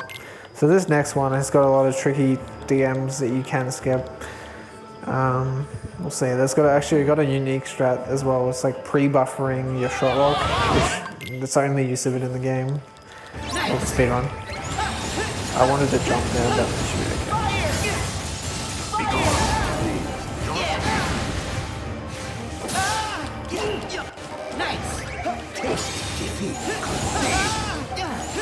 Okay, he's gonna DM. We got the first DM, so this one's the harder one to get to skip. But yeah, it goes into this flame pillar in the middle. You can skip this part if you do that correctly. But because I didn't get the jump at the start, I couldn't get... your fires come out slightly faster when you jump, so... I just need to get into his HP pool here, essentially. Okay. Yeah, this boss has a few different phases. I think it's 3. 3 phases. Yeah. I feel 4 if you count the armored thing at the start. Like the 13 clones. So this is the water phase. And it's pretty bad. I'd say the first phase is actually still worse though. So you basically want to kind of keep them stunned and keep your mana high because it's important for the next phase. Okay, so I got DM'd again. So yeah, unfortunate. You can skip this if you keep him stunned long enough and get him to his next HP barrier. Really hard DM skips, this boss. Yeah, they're quite finicky. See, it was really close there. But Yeah, it was very close. I actually don't know how my mana is now, but hopefully it's enough. I need enough for five thunders, so base thunders, which are cheaper as well. Yeah, which is funny, which I customized there earlier. You want to change to base thunder here because it has some interesting... You actually want base thunder. Yeah, okay, well I messed it up anyway, but yeah, because it a Thunder Auger sends him down too fast. Okay. So I messed up the strat, but essentially you like shot lock him as he falls down and you can skip this fire pillar phase again. So I got all the DMs, unfortunately, but you know, yeah. Yeah, so then we're on the last boss. I really hope I get the final boss. This last boss has 2 phases. Yeah, the first phase is just fire, like most of the end game has been, but the second phase is really cool, and hopefully I get it. Yeah, the second phase is really interesting. Only meant to be one fire though, but...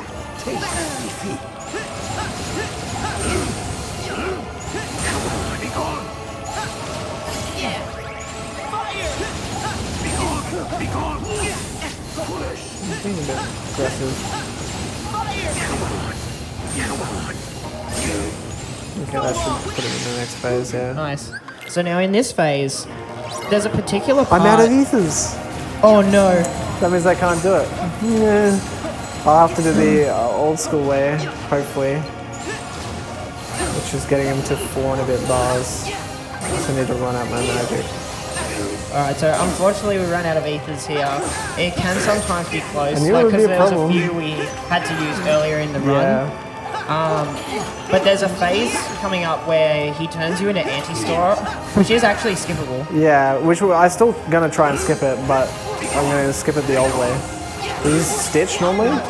Oh, yep. That's this way, yep. Yeah, but this way is for other way. So I actually can't get it, which is really unfortunate because it's a really long BM. He only does this meteor twice.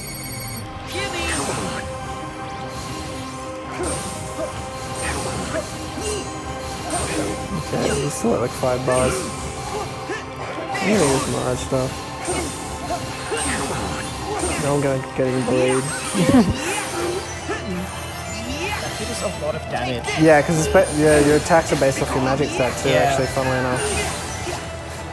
Okay, there's the DM. I'm really sad I missed that, actually. It's very easy. It's a tough one. Yeah. It's an easy strat to get, but I had no ethers. Yeah. Not much I can do about that. So what we have to do here is we have to build up like a finisher command. So getting those 3 arrows. With how crazy Xehanort goes, it can be difficult, or just more annoying than Yeah, difficult. because like, yeah, look at Andy's like rage form go. Like, can't really understand what's going on most of the time. Yeah, you sort of just mash and hope. Yeah, and you guard and do the counter attack. Yeah. Since he is on beginner, you shouldn't take enough damage to die. Yeah. from Also, this, when you thing. hit him, the idol heal you as well. So this should be 2 arrows. I didn't even know those orbs came out, to be honest. Oh yeah, that's what triggers the next phase.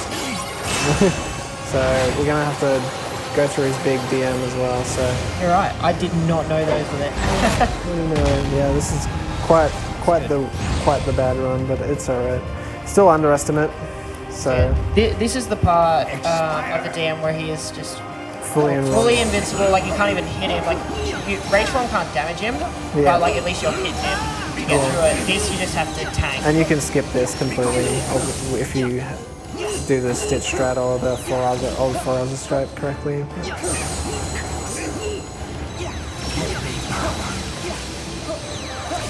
Lots of lasers. And then we're just gonna Foraza to finish him.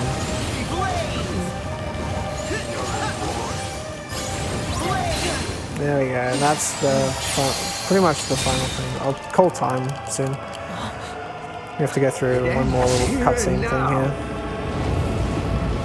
Hey, don't die in this section. Yeah, it's really hard actually not to die. I was thinking about doing the troll thing, but I think, because there's a cinematic death, but then your friends bring you back. Oh no, I died. Oh no, you died. But yeah.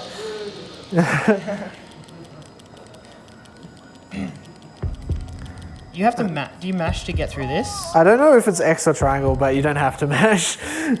So I just kind of do it because... I just remember I had no idea you had to at least push some buttons to get through this. Right. And I was sitting on that screen for ages thinking, what just happened? Did my game crash? Yeah. But then I heard like the noises the coming from the heartbeat, controller. yeah, that's another weird thing. And I was like, all right. Alright, so time comes up when the laser beam hits him, essentially.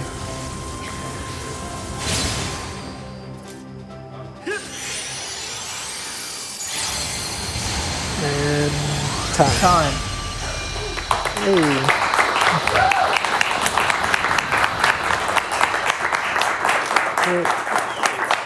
Oh, what happened? So about 10 minutes behind my PB. So That's actually pretty good for a marathon run. That's really good, yeah. especially for such a long game. So what would that put me? This would be like a 3:05 in game time, roughly. Yeah, what we normally do is like skip through the cutscenes here it gives us like our final in-game time. So we might just have a peek at what Yeah, that just is. gonna have a look here. Only takes this last bit here. It takes ages to load up to show us. It's kind of a teaser.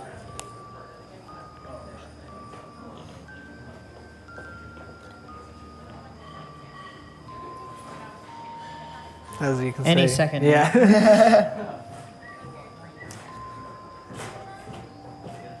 3:05. Yeah. 3:05. So, like I said. That's pretty good. Yeah. Very well done.